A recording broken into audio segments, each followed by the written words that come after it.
Shut up, you. Tang Yu flew into a rage. He had treated her so well, yet she still tried to run away. Yifeng suddenly grew interested and asked in a calm tone, "Who's crying for help?" Tang Yu quickly covered Chu Yao's mouth again. Xu Yao could only let out muffled, frantic grunts. "No, Brother Feng, don't misunderstand," Tang Yu said. He had been waiting for this moment for 2 whole years and would never hand this chance over. Yifeng stood up. Shin Qiqi took out a cigarette and held it to his lips, while Lin Muxue lit the lighter. Click. This was the sight other men envied, 2 beautiful women attending to him. Seeing Yifeng rise to his feet, Tang Yu felt a sense of unease. "I clearly heard someone, yet you say I imagined it. Are you implying my hearing is failing?" The crowd fell silent. Tang Yu dared not agree. He forced a smile. "Absolutely not, there's no such thing. You've got the wrong idea, Brother Feng." Some of Yang Chong's men shouted out, "I heard it too. That woman is begging for help." "Me too. She's definitely being coerced by young Master Tang. Brother Feng, go save her." Tang Yu glared furiously at Yang Chang's group and yelled, "She's my girlfriend." Yang Chong laughed. "If she's your girlfriend, why is she tied up? What kind of man treats his girlfriend like this?" Tang Yu was lost for words, unable to come up with a retort. "Young Master Tang, let the lady speak for herself. The truth will come out," Yang Chang added, clearly trying to stoke conflict. Tang Yu was on the verge of losing control. Old Wang leaned in to warn him, "Young master, he's provoking you. Don't fall for it." Tang Yu knew that full well, yet his pride could not stomach this humiliation. "Brother Feng, she really is my girlfriend," Tang Yu said, plastering on a strained smile as he looked toward Yifeng. Yifeng flicked ash from his cigarette. "Let her talk. Brother Feng, there's no need for things to turn ugly. We barely survived out there." Tang Yu's smile grew rigid, barely holding back his fury. Yifeng's gaze turned cold in an instant. "You barely survived, so you ought to value your life." Yifeng's words doused Tang Yu's rage like a bucket of cold water. Cowed by that stare, Tang Yu walked over to Chu Yao and removed the gag from her mouth. "Brother Feng, save me. I am not his girlfriend." Chu Yao screamed, desperate to get away from Tang Yu. Tang Yu's features twisted.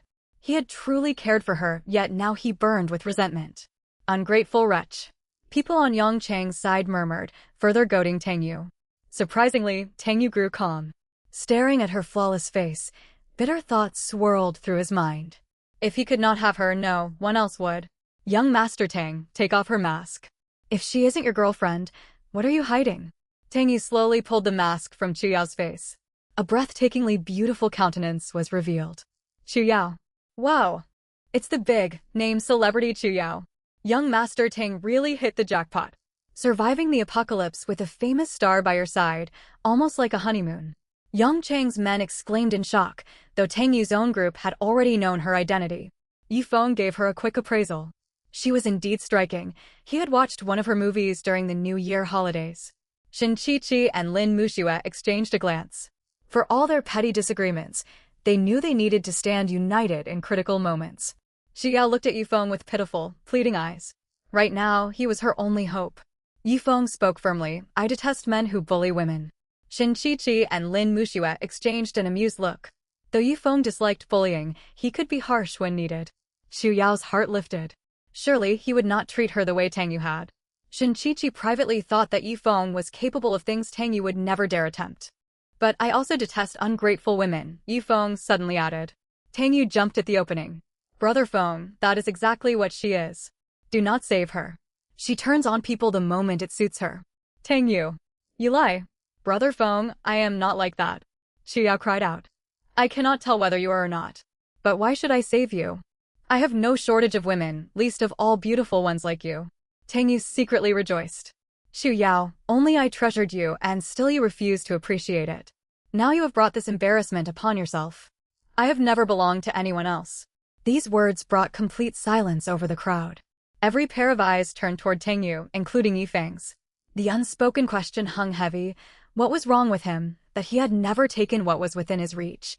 Tang Yu wished the ground would swallow him whole. Burning humiliation flooded his face. "There is no way for me to verify your claim. Besides, that alone is hardly a special qualification." Some of the other women present thought privately that the standard being implied was unreasonably high. "It is true. You can verify it if you wish." Yifeng glanced at Tang Yu, as if asking for his view on the matter. Tang Yu felt as though he had swallowed a fly. Crushed by this psychological blow, he said, I am not her boyfriend. I know nothing of that. Very well. Untie her. Song Ran stepped over to Qiao. A flicker of envy crossed her features, yet there was more. Once her restraints were removed, Qiao hurried to rush toward Yufeng. Song Ran spoke up before she could reach him. Qiao, you crawled before young Master Tang. Would walking toward Brother Feng not show a lack of respect? Qiao froze mid-step. She spun around and glared at Song Ran, her gaze sharp enough to kill. All eyes locked on her. In the end, Qiao dropped to her hands and knees, her dignity shattered, and crawled to Yufeng's feet. Yufeng lifted her to her feet. From this moment on, she is mine. His meaning was clear, to mock Qiao was to cross him. The group moved to the rear of the waiting hall. Shin Qiqi and Lin Muxue stood guard up front. Everyone waited, their gazes fixed on Tang Yu. Tang Yu ground his teeth so hard he tasted blood and suddenly spat a mouthful onto the floor. He, heir to the Tang group, had been reduced to this state. He could only listen to what unfolded behind him. Young Master Tang, are you unwell? Spitting blood like that? One of Yang Cheng's subordinates jeered. Tang Yu met the man's stare. Instead of flying into a rage, he silently committed their faces to memory. Yang Cheng shot his subordinate a warning look. His goal was to stoke hostility between Tang Yu and Yufeng so he could profit. Half an hour passed. An hour passed. Eventually Yufeng carried the exhausted Qiao back out and handed her over to Lin Muxue. Everything checks out, Yufeng said politely to Tang Yu. Do you have anything you wish to say? Yang Cheng thought to himself how ruthlessly Yufeng struck. He had taken the woman, and now he was asking if Tang Yu sought revenge. Tang Yu looked at Yufeng and forced a smile. Qiao is my friend. If she can be under your protection, Brother Feng, she will no longer suffer hardship. I am genuinely glad for her. She is unconscious right now and cannot hear you. I will pass your words on when she wakes. The invisible comment stabbed deep into Tang Yu's heart. Since she is with you, Brother Feng, surely you have the means to get her holy water. Right after Tang Yu finished speaking, Yufeng tossed an object toward him. Tang Yu caught it. It was Chu Yao's vial of holy water. She asked me to return this to you. Yufeng turned to leave, then paused and smiled. She has learned well from you. A fresh surge of bitter taste rose in Tang Yu's throat. He clenched his fists, staring at Yufeng's retreating back. He would remember this day's humiliation and repay it 100-fold in the future. At that moment, the countdown ended. The huge doors to the waiting hall slid slowly open, and people rushed forward. A blaring warning echoed out. Warning. Local supplies cannot be brought into the waiting hall. Everyone had assumed they could bring some local food and drink inside. Now, that was forbidden. Shin Qiqi had already warned that the meat they had obtained was of questionable origin. But starving people cared little about where food came from, anything that filled their stomachs would do. Even if the meat was risky, they had hoped at least water would be permitted. To be barred from bringing water as well was devastating. Can we file a complaint? This is forcing us to spend points to buy supplies. Exactly. We fought for all this food and water ourselves. People argued loudly while Yufeng walked straight inside. Tang Yu's eyes lingered on Qiao. When he saw her enter safely, he slammed his palm against a tree, wincing from the pain. Realizing they could not bring supplies in, Yang Cheng shouted, "Eat and drink everything you have, quickly." Right outside the entrance, people stuffed meat and water into their mouths, forcing down far more than they could hold. Lin Muxue suddenly spotted a familiar figure hobbling toward them, Chief Stewardess Huang Qiu. Her left leg was gone. She supported herself with a wooden stick, her face as pale as paper, pushing forward by willpower. Song Ren let out a mocking sound. If it isn't the chief stewardess, why are you the only one left from the women's squad? Song Ran. She treated you well once. How can you speak so cruelly to her? Jiang Fu rebuked her. Song Ran insulted those who had shown her kindness, yet fawned over those who treated her badly. Song Ran shot Jiang Fu a cold glare. I will tear your tongue out one day. With that, she stepped into the waiting hall. Huang Qiu dragged her broken body to the doorway and leaned against the wall, completely drained of strength. They had tried their hardest, yet they had failed. Only she had made it back. Chief Stewardess, Lin Muxue and Jiang Fu called from inside. Huang Qiu managed a faint smile. You were right. Without men, we could not survive this trial. I am worn out. Stay alive and stay careful. Those were her final words of warning. Jiang Fu had no holy water to give her. Lin Muxue knew Yufeng still possessed reserves, yet she didn't want to beg. Go on inside. Do not feel guilty, Huang Qiu told them. She lifted her gaze toward the blood-red moon. Blood kept seeping from her mangled leg, and slowly her right hand fell limp at her side. The final 10-second countdown ticked down. Suddenly another figure sprinted toward the gate at incredible speed. He darted through the entrance in the very last second, stirring up a gust of wind. Everyone stared in surprise. It was the con artist teenager, Bai Lin. Bai Lin gasped for breath, relieved he had barely made it. Yifeng studied him. This young man was extraordinary. His running speed far surpassed ordinary humans. Had he obtained some speed-boosting item? More importantly, where had he gotten holy water? When the countdown reached 0, 3 living people remained stranded outside. One sank into despair, one went mad, one wailed. Lin Muxue watched Huang Qiu's lifeless form as the heavy doors sealed shut and let out a long breath. Congratulations, survivors. Flight F0192 will depart in 1 hour. Yifeng scanned the room. Compared to the start, half their number had perished. Fewer than 60 survivors were left.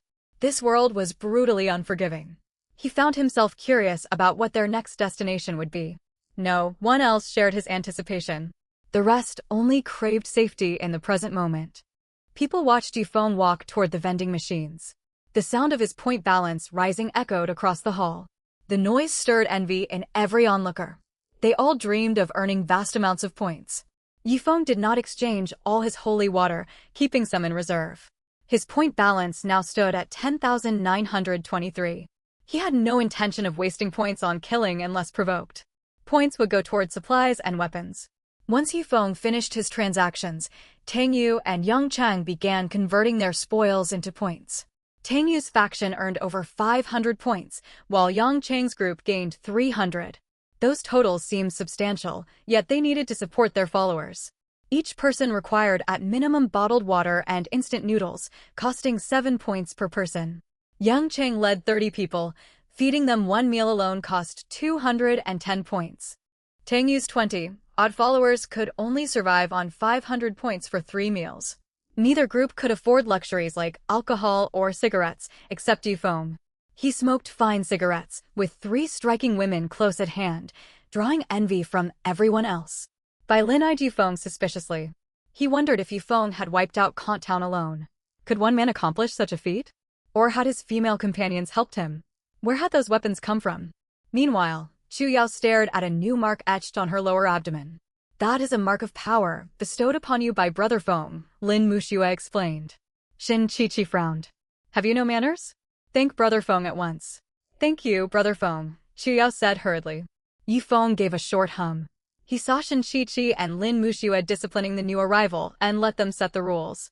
Chu Yao reached for her mask to put it back on. Shin Qiqi snatched it away. You are with Brother Feng now. Why hide behind a mask? People might think he keeps an ugly woman. Both Yifeng and Lin Muxue fell momentarily speechless. Shin Qiqi certainly spoke her mind without filter. I am sorry. It is just an old habit, Chu Yao replied, stowing the mask away and hanging her head. Shin Qiqi grew frustrated. Show some spirit. What have you got to fear under Brother Feng's protection? Hold your head up. Chu Yao had once carried great self-confidence, yet 2 brutal survival ordeals had shattered it. Even scolded like this, she could not bring herself to lift her chin. Shin Qiqi let out an exasperated sigh. Lin Muxue tried to smooth things over. She just needs time to adjust. If you cannot adapt, leave, Yifeng said sharply, a deliberate warning. Chu Yao snapped her head up at once. I can adapt. I promise I will. I do not keep useless members in my group, Yifeng reminded her. Her value would depend on her contribution. Otherwise, she would be relegated to menial labor, treated as little more than baggage. Tang Yu observed Chu Yao silently. He burned with resentment, watching her deferential behavior. For 2 years he had sheltered her, given her resources.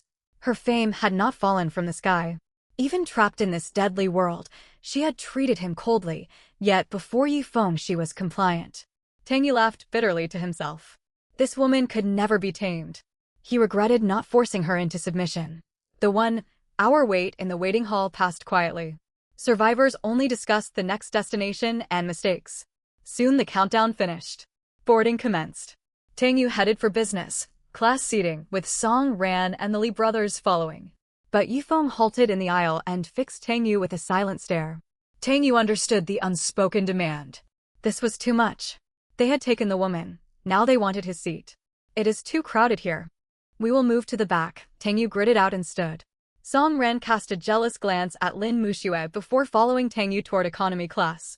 Yang Chang's men taunted Tang Yu openly, trying to goad him into fighting. Lost your woman and your fancy seat. What terrible luck. Keep your voice down, or young Master Tang might start crying. Seething, Tang Yu grabbed Song Ran's arm. Come with me, I need to calm down. Yifeng pulled the cabin curtain aside and addressed everyone. Do not cross this curtain without my permission. Consequences will follow. He drew the curtain shut again. At that moment the aircraft announcement blared. Survivors, welcome aboard flight F0192. We will arrive at our next destination, General's Tomb, in 2 days. Rest while you may. 2 days. Shock rippled through every passenger. No one had supplies to last that long. They had expected another short, hour-long transit like before. Tang Yu's group at least still had 1 bottle of water each. Yang Chang's followers possessed nothing. Many had stuffed themselves right before entering the plane and were full for the time being, yet 2 days was a daunting prospect. The plane taxied forward, then surged into the sky. It pierced through cloud layers. Outside the windows, multiple other identical aircraft could be seen flying alongside them. 1, 2, 3, 4. Shin Qiqi counted, pressing against the window. Yifeng rested a hand lightly on Chu Yao's head. She had learned quickly how to behave to stay safe. He wondered what chaos was unfolding aboard those other planes. These 2 days of transit would give him time to grow stronger. Evolution progress sat at 91%. His third major evolution drew near. Night fell, and a full moon hung outside the windows. The economy class cabin lacked sound insulation. Occasional arguments broke out, though no one dared start a full-scale brawl. The 2-day flight dragged on miserably for most survivors, yet Yifeng used the time to prepare for the upcoming trial. Even after 2 days, Chu Yao remained quiet, still jumpy from all she had endured. But she understood well how to behave to stay alive, though Yifeng knew her current novelty would wear off eventually. Survivors, we will arrive at General's Tomb in 5 minutes. Please prepare for disembarkation. Yifeng gestured for Chu Yao to get ready. They were nearly landing. The supplies he had bought with points were almost exhausted. He would need to stock up heavily next time. Supporting 3 outstanding women cost a great many points, far beyond what ordinary survivors could afford. Get up and get dressed. Yifeng patted Lin Muxue. She was a breathtaking sight, only for Yifeng to behold. Shin Qiqi and Lin Muxue were worn out and still drowsy, their heads fuzzy. Chu Yao, however, held up remarkably well with great willpower. In truth, Yifeng had held back his strength. If he had lost control even a little, Chu Yao would have been badly hurt. As the plane touched down, Yifeng pulled aside the curtain. The others were already waiting outside. When they laid eyes on the 3 women, they felt nothing but envy mixed with resentment toward Yifeng. Tang Yu's heart ached at the sight of Chu Yao. Since joining Yifeng, she had grown even more striking, and he could not believe he had let such an outstanding woman slip away. Yifeng led the 3 women out first. Stepping onto the jet bridge, he glanced outside, surprised. It was broad daylight and the sun was shining. The feeling was almost like coming home.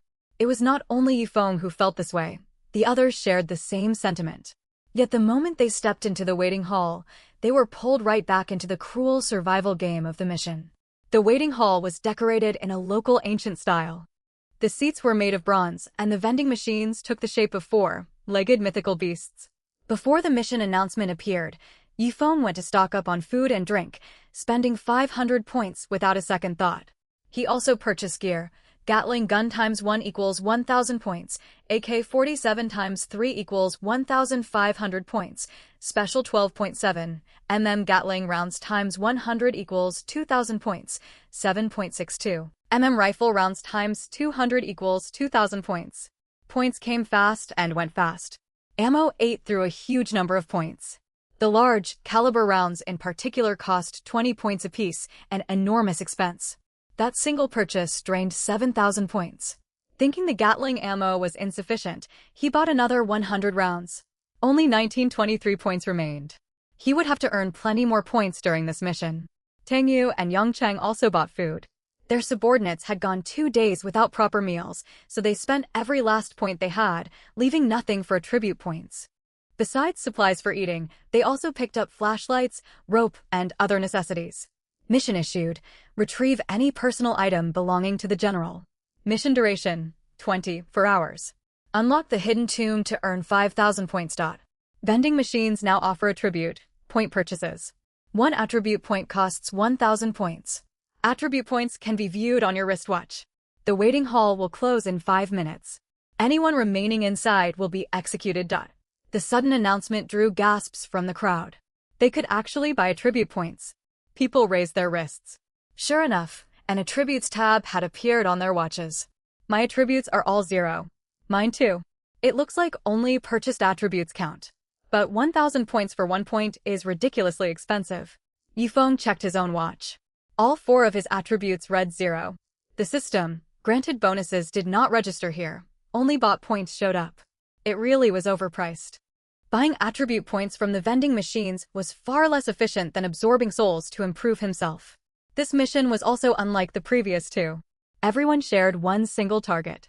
If fighting broke out over the loot, half the people present would likely perish. Yang Cheng frowned deeply. With so many contestants, rewards would never be split fairly. Tang Yu's thoughts drifted to the hidden tomb. 5,000 points meant 5 attribute points.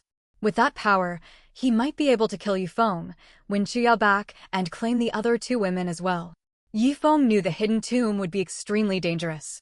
Ordinary people who tried to open it would almost certainly die. Still, he was determined to claim those 5,000 points. The hidden tomb must hold far more than just points. There might be rare treasures, maybe even items to evolve weapons.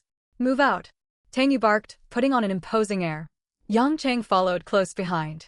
Yifeng strolled out with the 3 beautiful women. Towering mountains stretched in every direction, and birds sang among blooming plants. The scenery looked like a tourist resort. He opened his system map. The hidden tomb was marked, located in a gloomy area separate from the main mission tomb.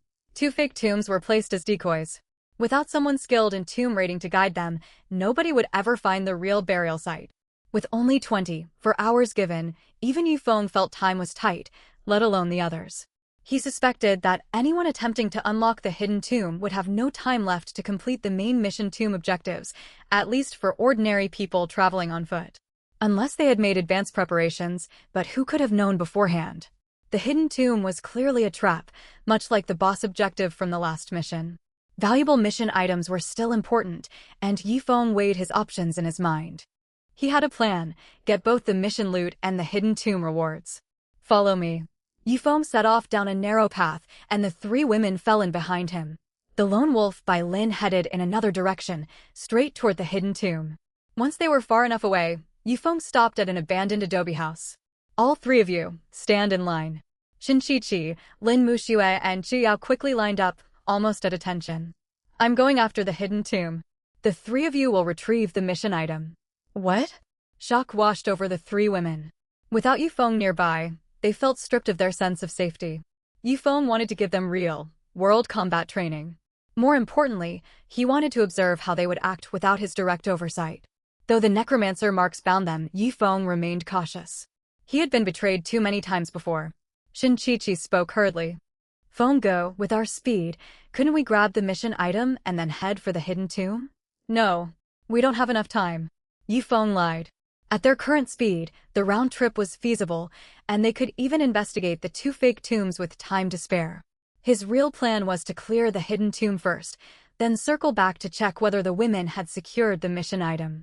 Shin Qiqi said no more, afraid of angering him. Feng Ge, we will get the job done, Lin Muxue said earnestly, seeing this as her chance to prove herself. Shin Qiqi immediately echoed her resolve. Qiao hesitated for a long moment before replying weakly, I don't know. Yifeng sighed. You 2 look after her. Qiao, what kind of weapon do you want? Anything will do. Yifeng's expression hardened. He gripped her chin firmly. Don't say anything will do to me. I hate hearing those words.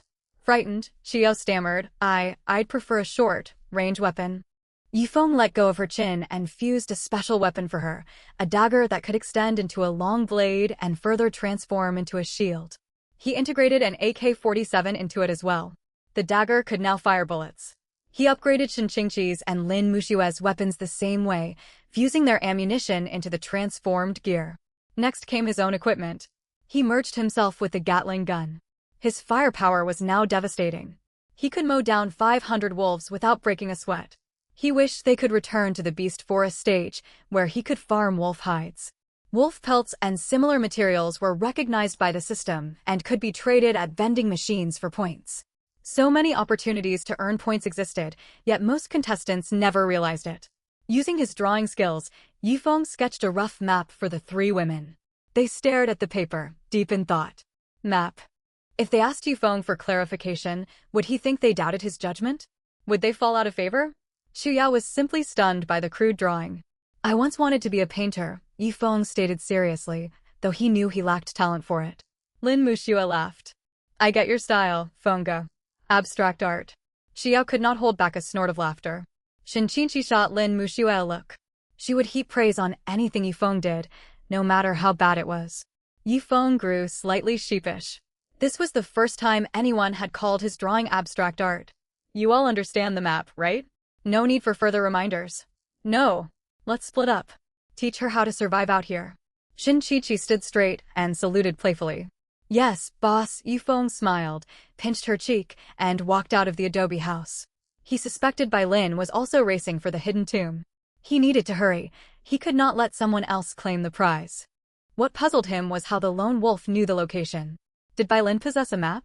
From the very start, the man had acted mysteriously, calm and collected while everyone else panicked. He definitely had secrets. Yifeng would have to find out the truth sooner or later. After Yifeng departed, Shen Qinqi slung her transformed weapon over her shoulder. Clad in leather jacket and trousers, she looked every bit like a tough gang leader. Fengge trusted us with this critical assignment. We cannot take it lightly. Stay sharp and find that mission item. I was Fengge's first companion. I'll lead this operation. Any objections? Lin Muxue nodded. Xu Yao dared not voice any dissent. Satisfied, Shen Qinqi shouted, let's move out. Go, go, go. Without Yifeng's presence, Shen Qinqi grew far more confident. Even Xu Yao felt the oppressive tension lift. Elsewhere, Tang Yu's group marched forward. There are 0 clues. Nothing but mountains all around. Where are we even supposed to look for a tomb? Someone grew impatient. The Holy Water Quest had also offered few hints, though at least they had 2 days back then. Seeing morale fray, Old One leaned in and whispered, Young Master, wandering blindly will get us nowhere. Do you have a suggestion? Old Manly from our group knows a thing or two about Feng Shui. Tang Yu gestured for Li Dong to come over. Mr. Tang, your father understands Feng Shui? He dabbled in it when he was younger. Mostly just brags about it these days. Tang Yu knew random searching was useless. Bring him here. Helpless, Li Dong fetched his father. Elderly grinned and gave a thumbs up. You've got good taste, Mr. Tang. Tang Yu chuckled. Find the tomb, and I'll give you full praise. This is right up my alley.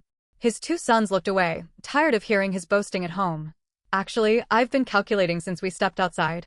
A compass would speed things up, Elderly said, pinching his fingers for show.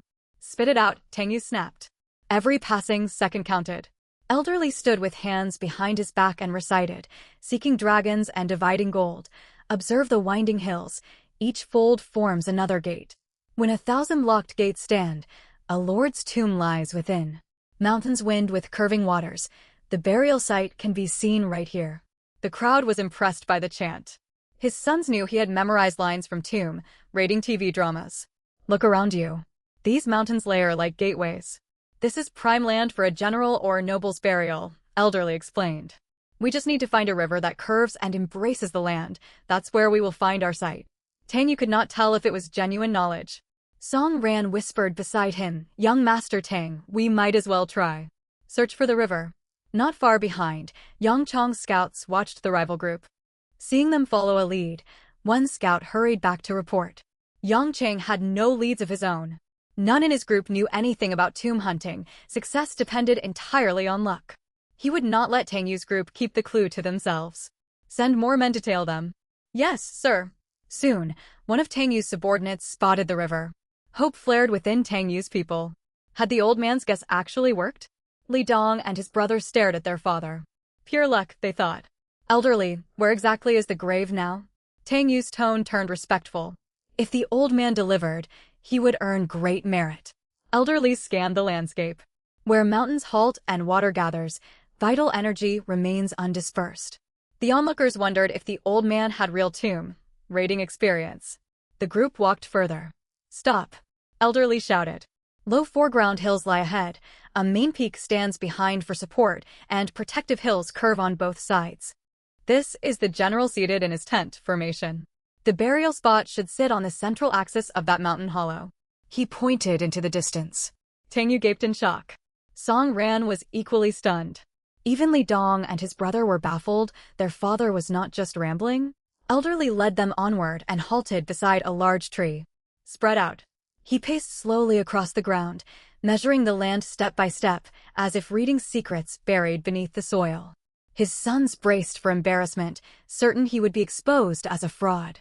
At last Elderly froze. "Dig. It's right under here." Everyone stared in shock. "Well? Why are you all staring at me?" Elderly huffed. "This is basic knowledge. You youngsters know nothing." Tang Yu roared, "Dig.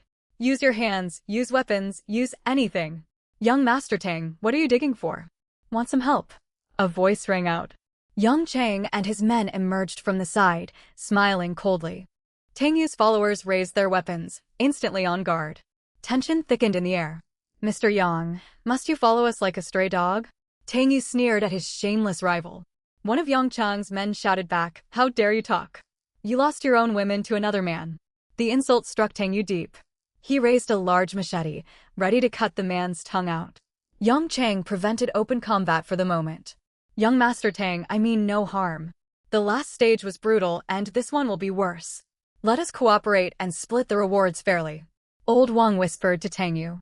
"Young Master, fighting now will leave both sides weakened. We might lose the mission item entirely. Cooperate to secure the objective first." Tang Yu took a deep breath and reined in his rage. "Very well, I accept your cooperation. But we discovered this tomb. I decide how the loot is divided. Otherwise, we fight right here." Yang Cheng read Tang Yu's unyielding demeanor and yielded for the time being. Agreed. The two factions joined forces and began digging. After burrowing down roughly 10 meters, a stone passage came into view. "We hit it. We hit it." Li Dong clapped his father on the shoulder. "Dad, did you really do tomb raiding work before?" Elderly looked equally confused. "I only learned this from television," he muttered quietly. Li Dong sighed in relief. If they had found nothing, Tang Yu's temper would have been terrifying. His gaze drifted toward Song Ran, and he swallowed hard. She was strikingly attractive. Song Ran caught his eye and gave him a flirtatious glance. Li Dong's mind went reeling. Meanwhile, following Yifeng's crude sketch, Shin Qingqi's trio reached the tomb entrance. Moss covered the stone walls, with faint ancient carvings visible on the surface. Since the system had marked this spot, this was the proper main entrance, not some makeshift robber's tunnel. Xia wondered how Yifeng had pinpointed the general tomb so accurately. "This has to be it." Lin Muxue patted the stone wall. Shin Qingqi raised her transformed weapon. "Stand back." She reshaped her gear into a heavy shield and charged. To Chuya's amazement, the ancient stone wall shattered completely, revealing a long, dark corridor. "Let's go." Shin Qingqi brushed dust off her clothes. Chuya admired her. She wished she could be that capable. Some distance away, Yifeng sprinted toward the hidden tomb, covering more than 20 kilometers at top speed. He arrived beside a wide lake. The hidden tomb was located right in the center of the water. Beneath the lake surface? Without professional diving gear, how could anyone reach it? He tested his lung capacity. Before his physical enhancement, he could hold his breath for roughly 30 seconds. Now he lasted a full 10 minutes. Body augmentation improved every aspect of his physique. He drew in a deep breath, ready to dive down and investigate. Splash. Ripples spread across the lake. Light filtered through the upper water, growing dimmer as he descended. Yifeng activated his system vision for illumination. Tiny floating organisms drifted all around, and dark shapes darted past in the depths. Suddenly, a lethal threat loomed behind him. His weapon materialized instantly in his hand. He stabbed backward, piercing something, and blood clouded the water. He lit up the creature, a shark. Truly, the hidden tomb was a death trap. Ordinary contestants without diving equipment would drown, and even if they survived submersion, sharks waited to kill them. He kept descending. His reinforced body endured the water pressure easily. Soon he spotted a stone cavern opening and swam inside. The water grew shallower. He stood up and gasped for air. An entire hidden space lay beyond. Without his system-powered light, everything would have been pitch black. Water dripped constantly, and strange faint noises echoed in the darkness. Yifeng summoned 10 skeleton warriors for protection. 3 advanced to scout ahead, 3 guarded the rear, and 2 each secured the left and right flanks. Who dares to give it a try? Soon, Yifeng arrived inside a massive stalactite cave. Countless oddly shaped stalactites hung from the ceiling. Scattered all around were many coffins, a sight that sent chills down one's spine. Yifeng could feel an inexplicable sense of dread. Wandering spirits drifted about. This was practically an all-you-can-eat buffet. No one knew how long these lingering souls had been here, just lingering to scare intruders. Yet he was the one who would terrify these ghosts out of their wits. Yifeng opened his mouth. The drifting spirits wore looks of utter terror. They had come to frighten others, only to be the ones terrified instead. In the next instant, they all swarmed into Yifeng's mouth. Burp. That meal filled Yifeng right up.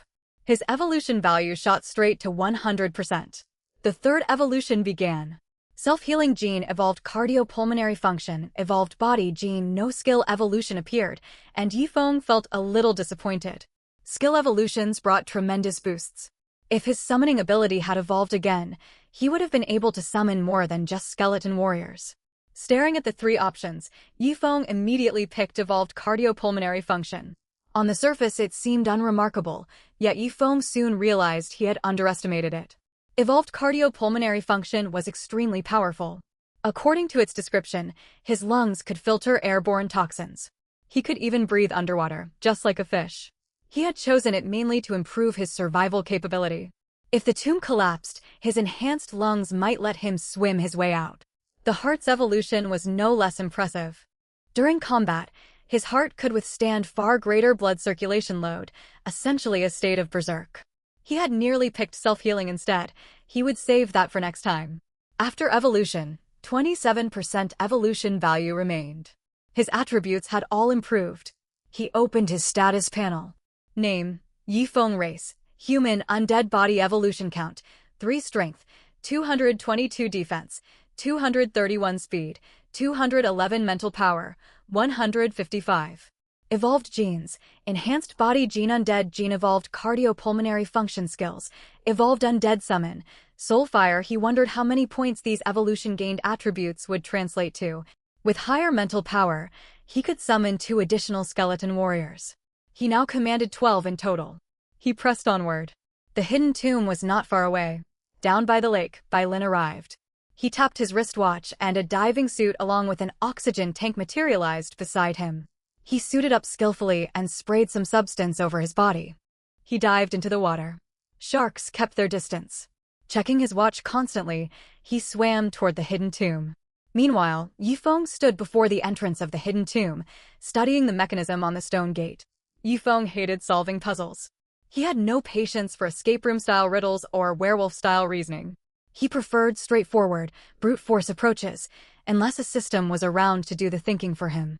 System, help me crack this puzzle. Very well. I will give you the most direct, uncomplicated answer. Yifeng? Are you kidding me?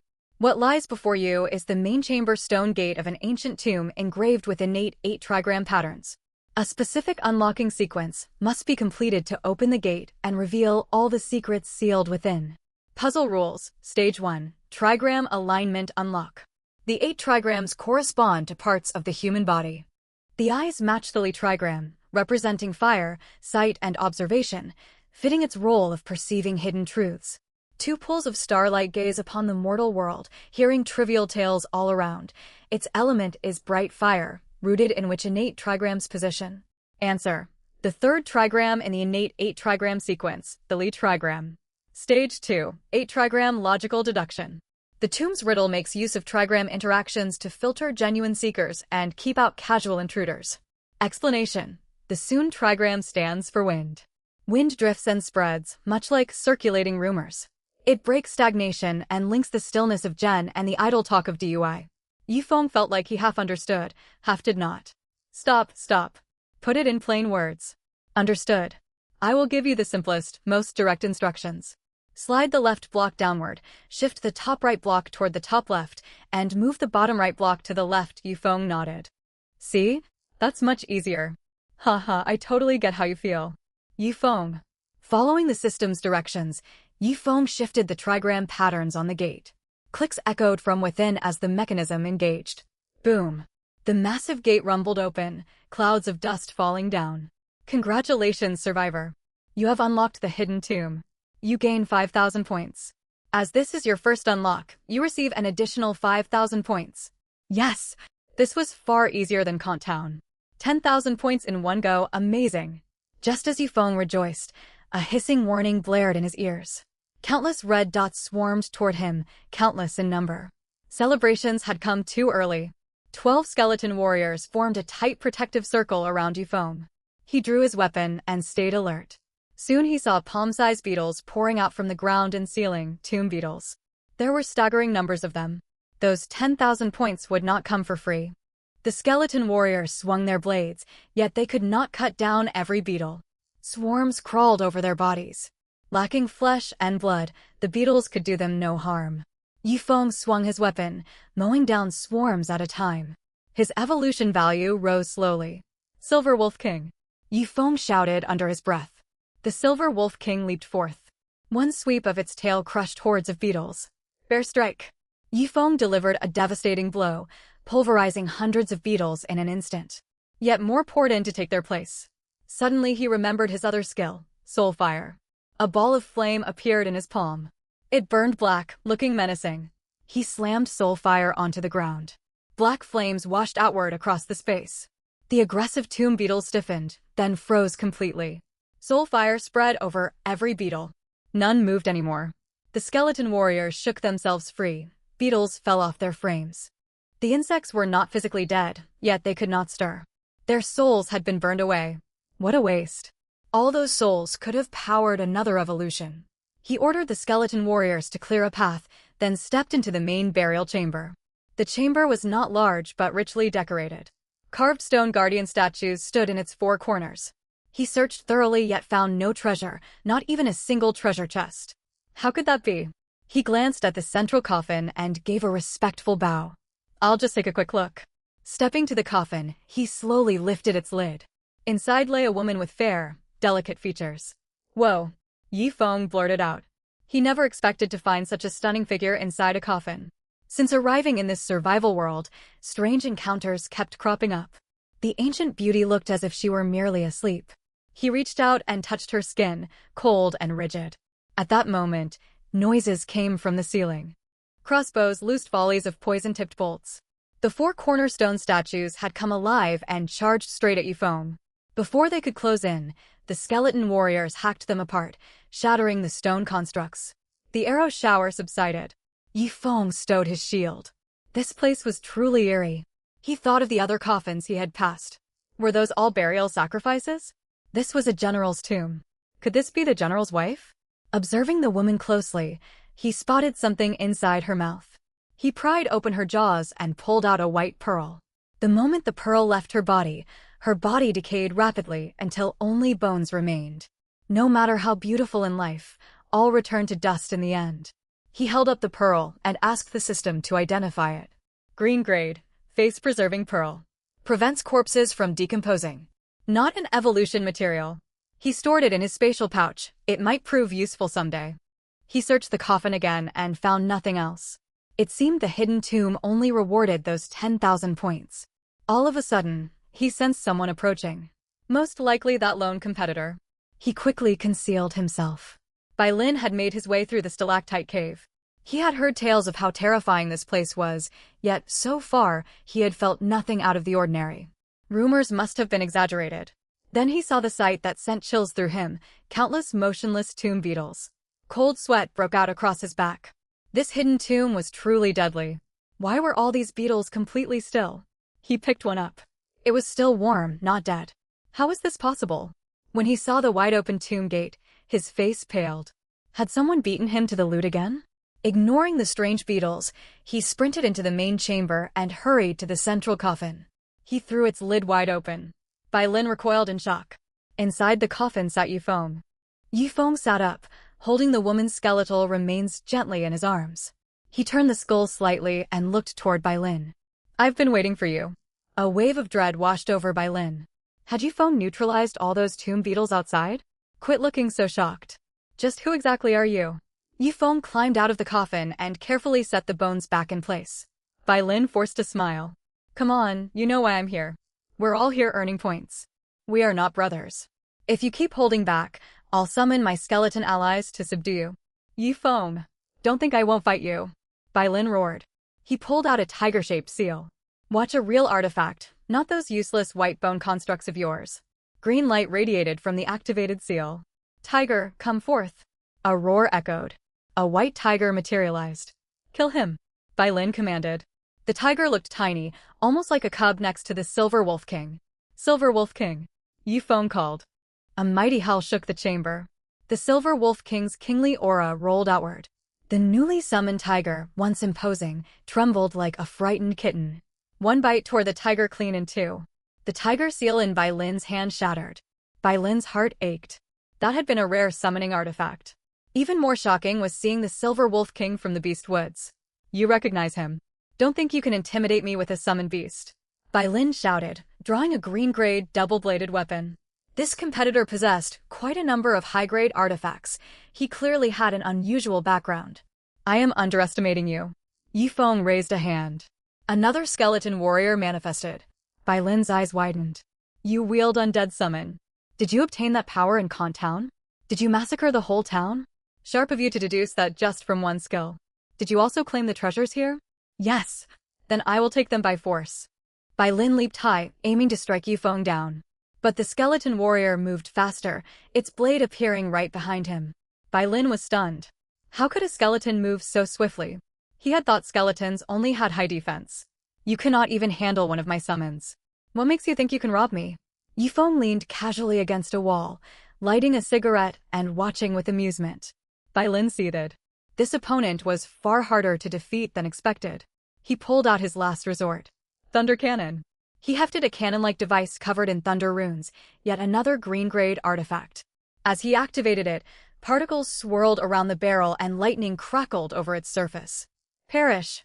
A thunder blast shot forth. The skeleton warrior raised its blade to block. The blade shattered, followed by its armor and bones under the thunderous impact. The skeleton absorbed the full force.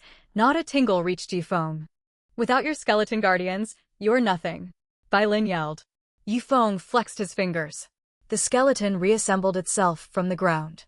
Bai Lin paled. How is this possible? That shot had cost him 300 points. He had thought there was only one skeleton. The ground shook again. A second skeleton rose. Two of them. Fight me one-on-one. Hiding behind summons is cowardly. Sweat streamed down Bai Lin's face. Who on earth was Yifeng? Yifeng dismissed the two skeletons. No need to overwhelm his opponent completely. He gripped his Wolf King spear shield. Bai Lin gaped, awestruck by the high-grade weapon. Fine. I shall fight you myself. Fair strike. Yifeng jumped high, unleashing his most powerful skill without mercy. Bai Feng felt overwhelming pressure bearing down on him, pinning him in place. The power was immense. How could someone on this survival flight be so strong? Yifeng, I will remember this. Make sure you do. Boom. The tomb shook violently. Stones rained from above, collapse loomed. Yifeng frowned. Right before his strike landed, Bai Lin had vanished on the spot. Some kind of teleportation artifact. This man carried countless useful items and knew these tunnels well, yet his personal combat strength was mediocre. Perhaps he came from another survival flight or an earlier one. That was all Yifeng could conclude. Stones kept falling. He closed the coffin lid before leaving. He checked the time. It was about time to go check on the other survivors. He also planned to explore the two fake burial mounds later, hoping to find more artifacts. Elsewhere in the general's tomb, Tang Yu, Yang Chang, and their group advanced down a passageway. Who would have thought we'd end up tomb raiding? It feels just like a real-life escape room. Could we be heading toward that hidden tomb? As they talked, one man stepped onto a floor tile that sank with a click. Bad feeling washed over everyone. Yang Chang heard the whir of triggered mechanisms within the walls. Spear shot out, impaling two men instantly. Panic swept through the group. Spears kept firing from both sides, screams echoing through the corridor. Get down! Yang Cheng shouted. Everyone threw themselves flat, Tang Yu's people included. After a volley, someone laughed in relief. It's over, we're safe.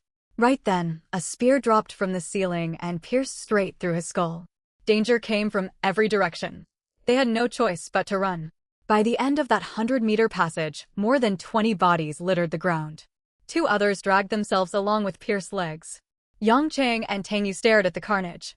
It had taken barely 1 minute. This trial was deadlier than the previous 2. Tang Yu grabbed Old Man Li, furious. How could you lead us into this? Young Tang, this is my first time inside a tomb too. I had no idea. Don't call me Young Tang. Tang Yu struck him across the face, knocking the elder to the ground.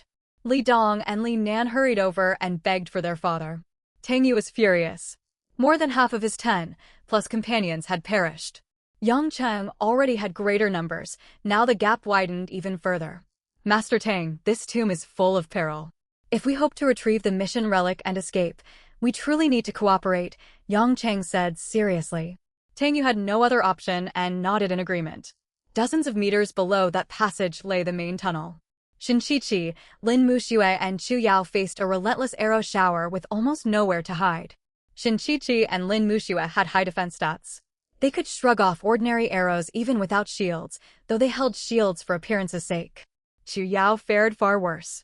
She had never absorbed any souls and had no bonus attribute points. Her shield grew unbearably heavy. I can't hold it any longer, her shield dropped. Arrows buried themselves in her chest, blood flowing freely. It hurts, Shin Chi sighed. Carry her past this section. If she bleeds out here, we will have to answer for it. Lin Muxue nodded. Shin Chi hoisted Chu Yao onto her back while Lin Muxue held the shield ahead. She blocked as many arrows as she could. Even so, Chu Yao's back was riddled with arrow wounds. Lin Muxue suspected Shin Chi was using Chu Yao as partial cover. Reaching safety, Chu Yao looked like a human pincushion. Bear with it. I'm pulling them out. Chu Yao could barely speak. As Shin Chi pulled out the arrows, sharp pain jolted her half-conscious body. Then green light emanated from Lin Muxue's hands, wrapping entirely around her. The wound was healing and the pain was fading. Impressive. Shin Chi joked, relax. Stick with Brother Feng, and even the King of Hell won't claim you. Chu Yao only managed a weak smile. The agony she had just endured had been unbearable. She never wanted to go through it again. Hurry up and set off, Lin Muxue urged. The tasks Brother Feng had assigned were still unfinished. Shin Chi unfolded the sketch Feng had drawn and studied it for a long time. Lin Muxue, come take a look. Lin Muxue took the map. Yifeng's drawing skills were terribly crude. Go straight ahead, Xiao said. Shin Chi and Lin Muxue stared at her, doubtful. If you're wrong, you take the blame, Shin Chi said, and then started walking straight forward. Lin Muxue sighed and followed. Xiao looked completely innocent. Why was she the one taking the blame? Still, she hurried after them. The surroundings were far too dark and terrifying. Above the 3 girls, another group of people had run into trouble. They had wandered into something resembling a maze and could not find the exit. Nobody split up. How are we supposed to find a way out if we stick together? Are we just going to die here? Damn it.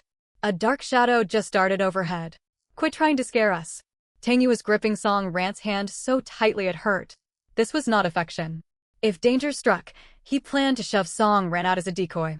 Old Wang beside him stayed close, doing his job as a bodyguard. Song Ran sometimes looked at Old Wang, pleading, but he looked away every time.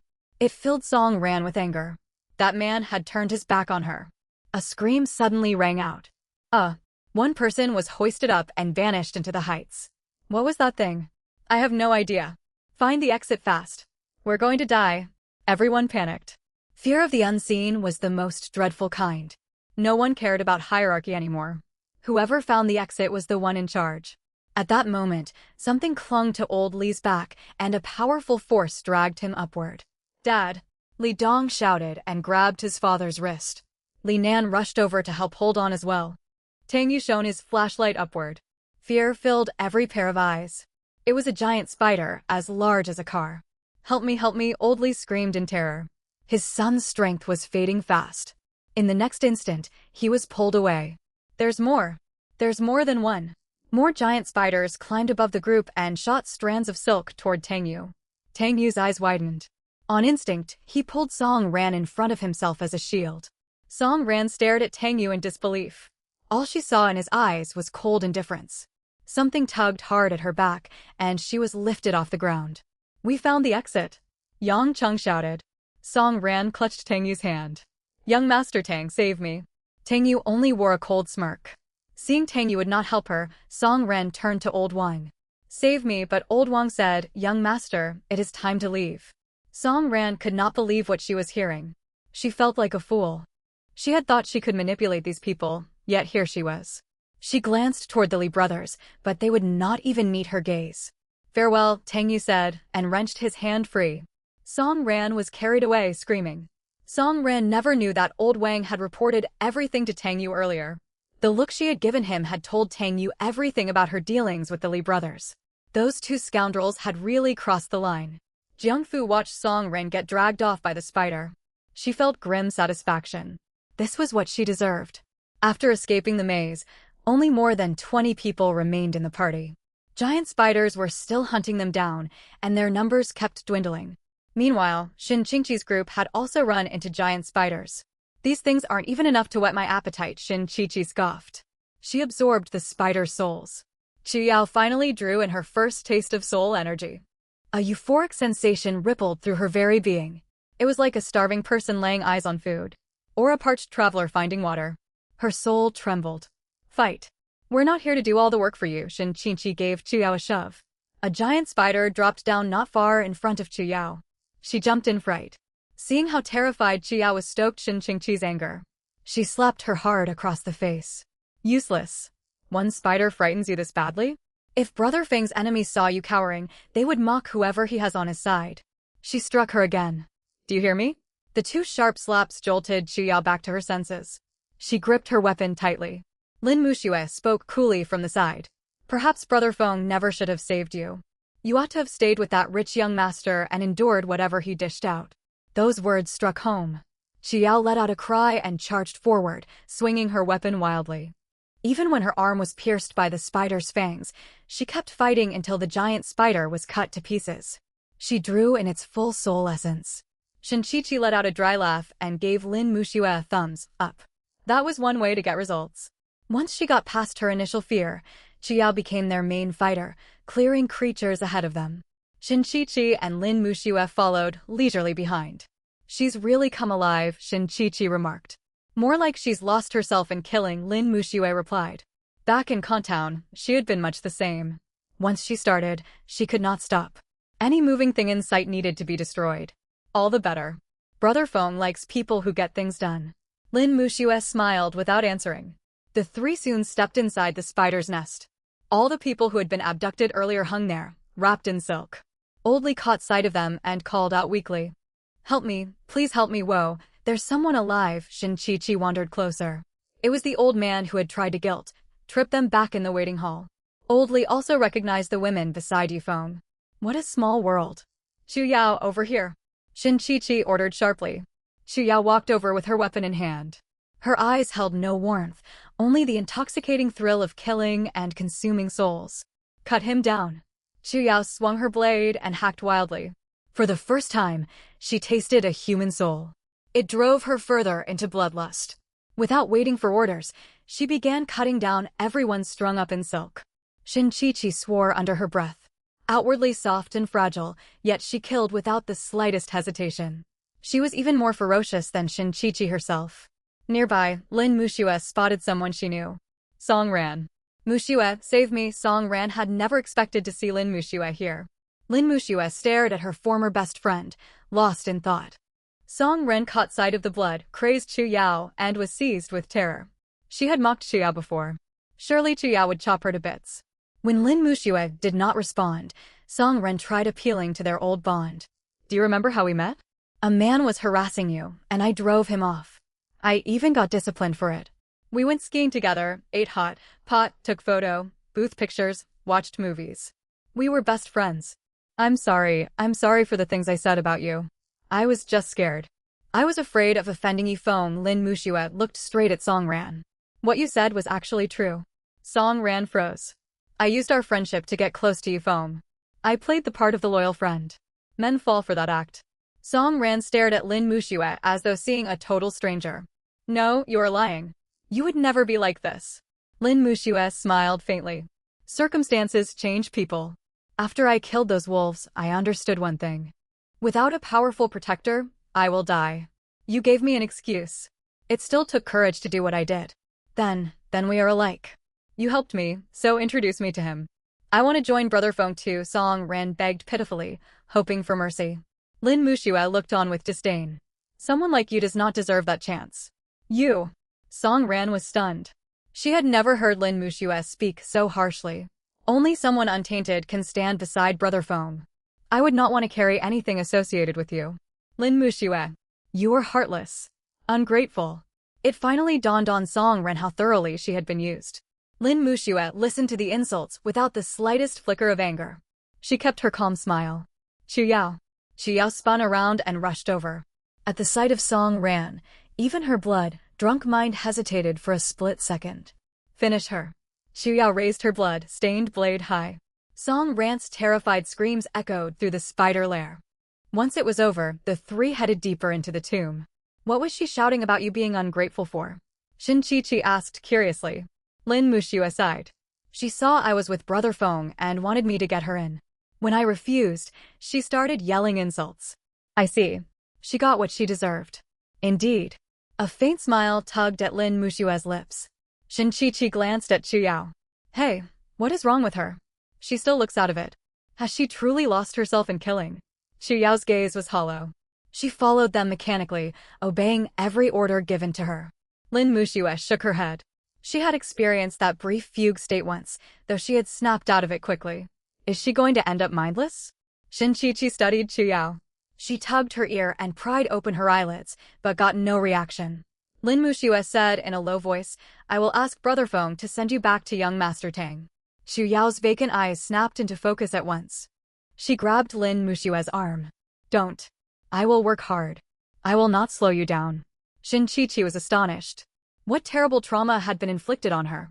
Then pull yourself together, and you will not be sent back to Tangyu. Lin Muxue patted her head.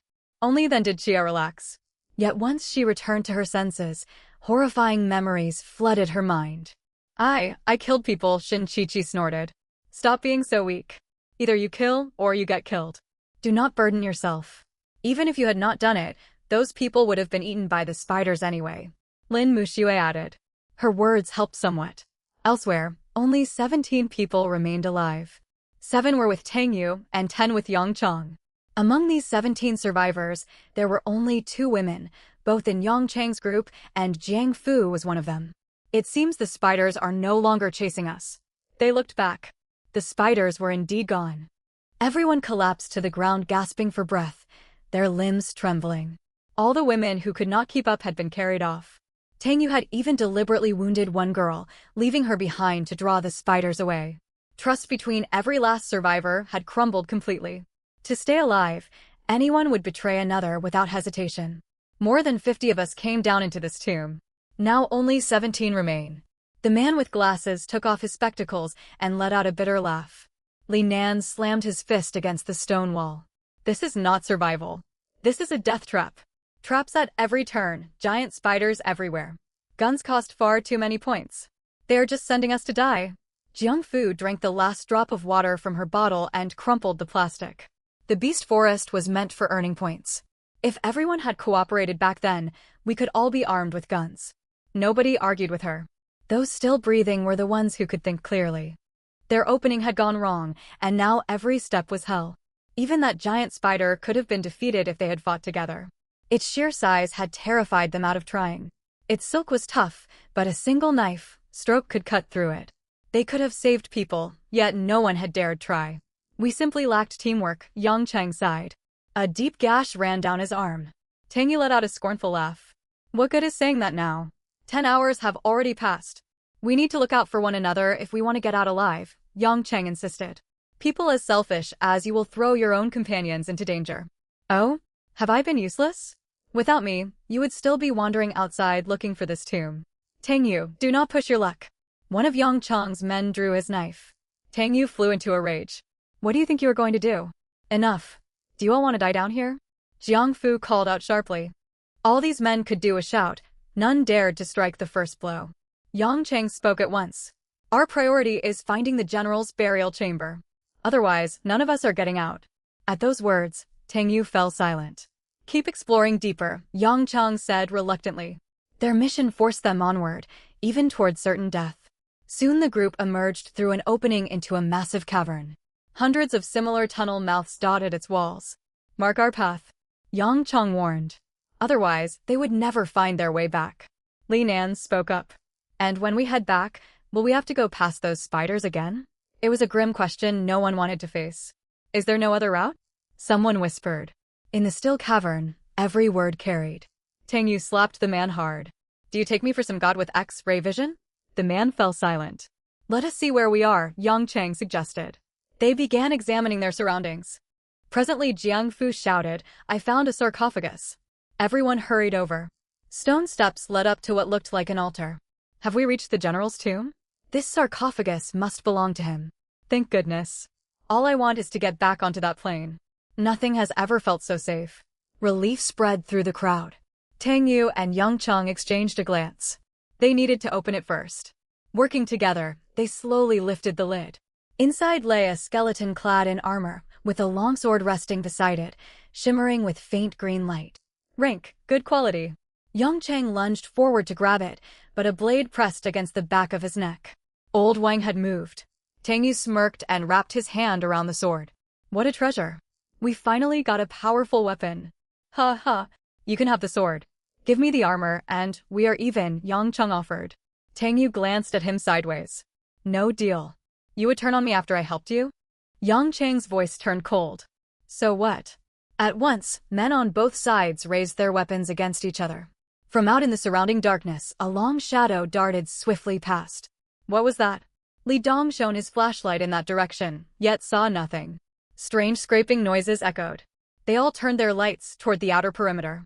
What is that? A beam finally illuminated the creature. It was a giant centipede, 20 meters long. Its front half reared 4 or 5 meters into the air. Its antennae stretched several meters. Next to it, humans looked tiny and helpless. Will these monsters never end? The tomb's guardian beast. If you want us dead, just kill us outright.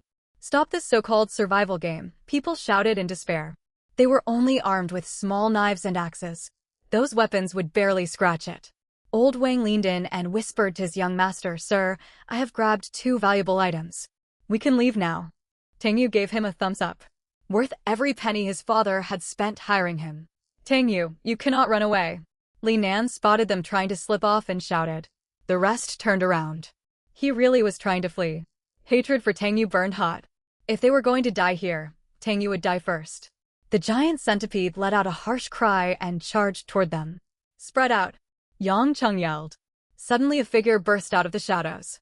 A sharp blade glinted under the flashlights. Brilliant silver slashes sliced across the centipede's body. Its enormous frame split apart and crashed to the ground. The stench of fresh blood filled the air. Everyone stood frozen. Who had saved them? They aimed their flashlights toward the dark silhouette. Tang Yu's eyes went wide as saucers, as if he had seen a ghost. He would rather have faced Yifeng than Chu Yao. Most assumed it was Yifeng. In Blood Moon, his reputation for surviving dangerous missions with women beside him marked him as incredibly powerful. But the person standing in the light was not Yifeng. It was the famous actress Tang Yu had once tormented.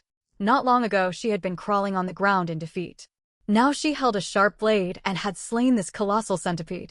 2 more female figures stepped out of the shadows. Shin Qinqi draped an arm over Chu Yao's shoulder and looked over at the crowd. Well, look who it is.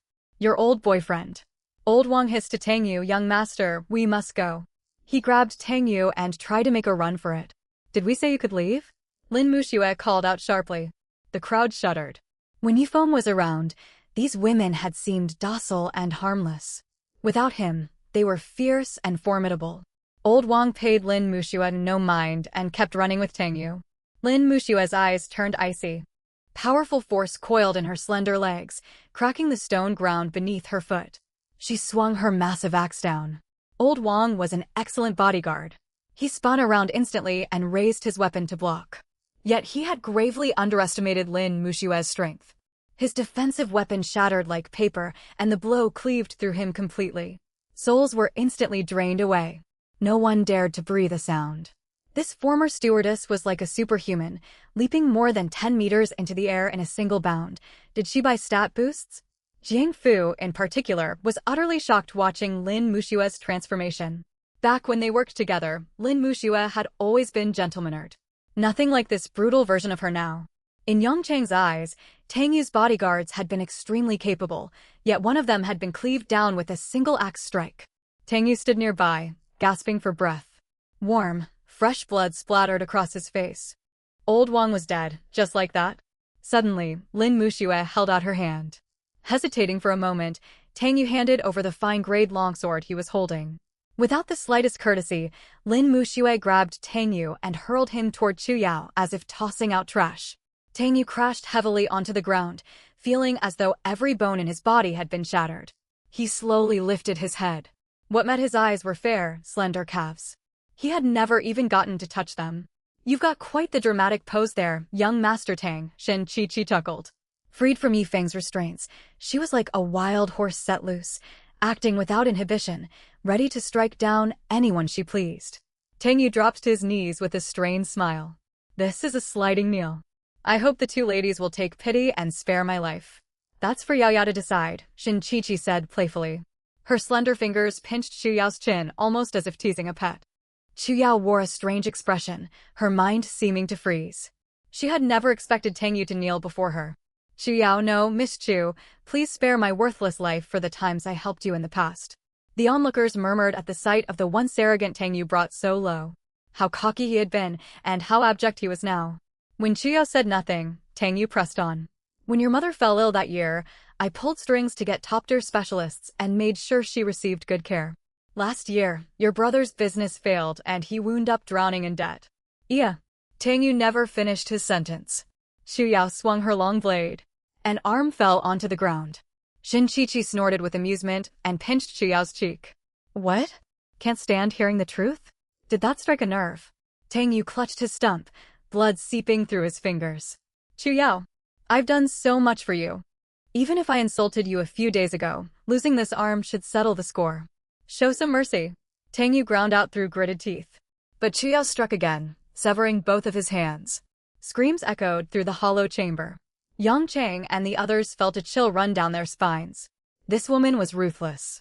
"Chu Yao, you're awful. A total mama's girl, an enabler for your brother. Your whole family leached off me," I blade flashed. Tang Yu's head rolled across the ground. His eyes remained fixed on Chu Yao, open in death. Even his drifting soul was not spared, drawn in and consumed by Chu Yao. The air reeked thickly of blood. No one had expected Tang Yu to perish so swiftly. "Mama's girl, brother enabler, you've got quite the list of labels," Shen Qiqi said, patting Chu Yao's head in jest. I am not." Shen Qiqi leaned in and whispered beside her ear. "Then you have to prove it to Brother Feng. Telling me won't change anything." Chu Yao fell silent, biting her red lips gently. Shen Qiqi pulled her hand off Chu Yao's shoulder and kicked Tang Yu's corpse aside. "Brother Feng is kind-hearted. He lets many offenses slide if people just apologize and own up to their mistakes."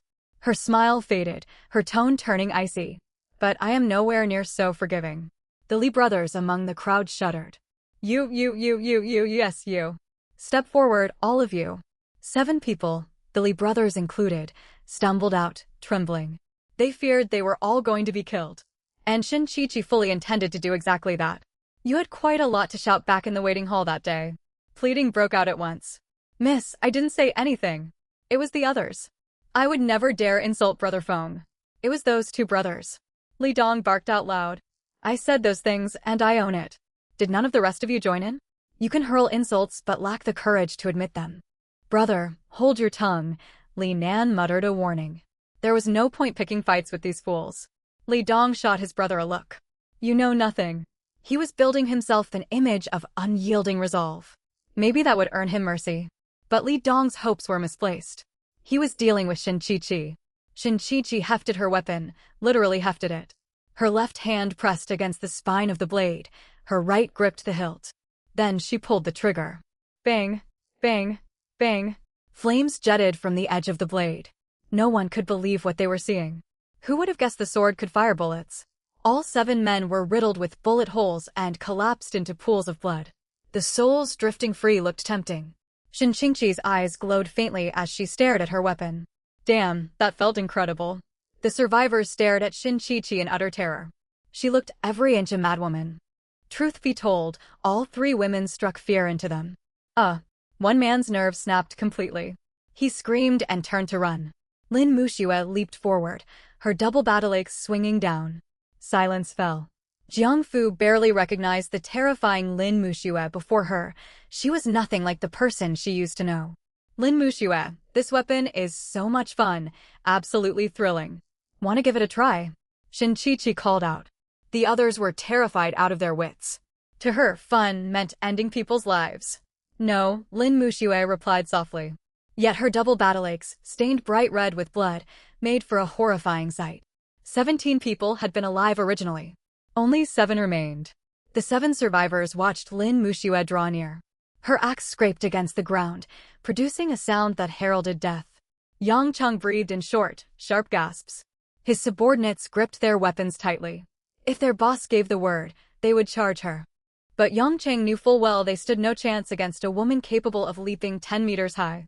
He could only hope for some favorable outcome. Lin Muxue's beautiful eyes settled directly on Yang Cheng, and his heart sank. He had never offended Yifeng. Surely he would not be targeted for retribution. Mr. Yang. Yang Cheng forced a smile, looking distinctly deferential. Madam Yi, good day. Shin Chi-Chi let out a cold snort, startling Yang Cheng. I am not Madam Yi yet, Lin Muxue corrected him. Yang Cheng had been about to say that it was only a matter of time, but he swallowed the words upon meeting Shin Chi-Chi's murderous gaze. Right, well, it will happen soon enough. Mr. Yang is a sharp-minded man, and always very polite, Lin Muxue said quietly. She had remembered his courteous behavior back on the plane. Unsure where the compliment was leading, Yang Cheng replied, that is simply basic human decency. Yet you stoked tensions, acting like the shrewd observer waiting to reap the spoils. Shin Chi-Chi, do you sense that too?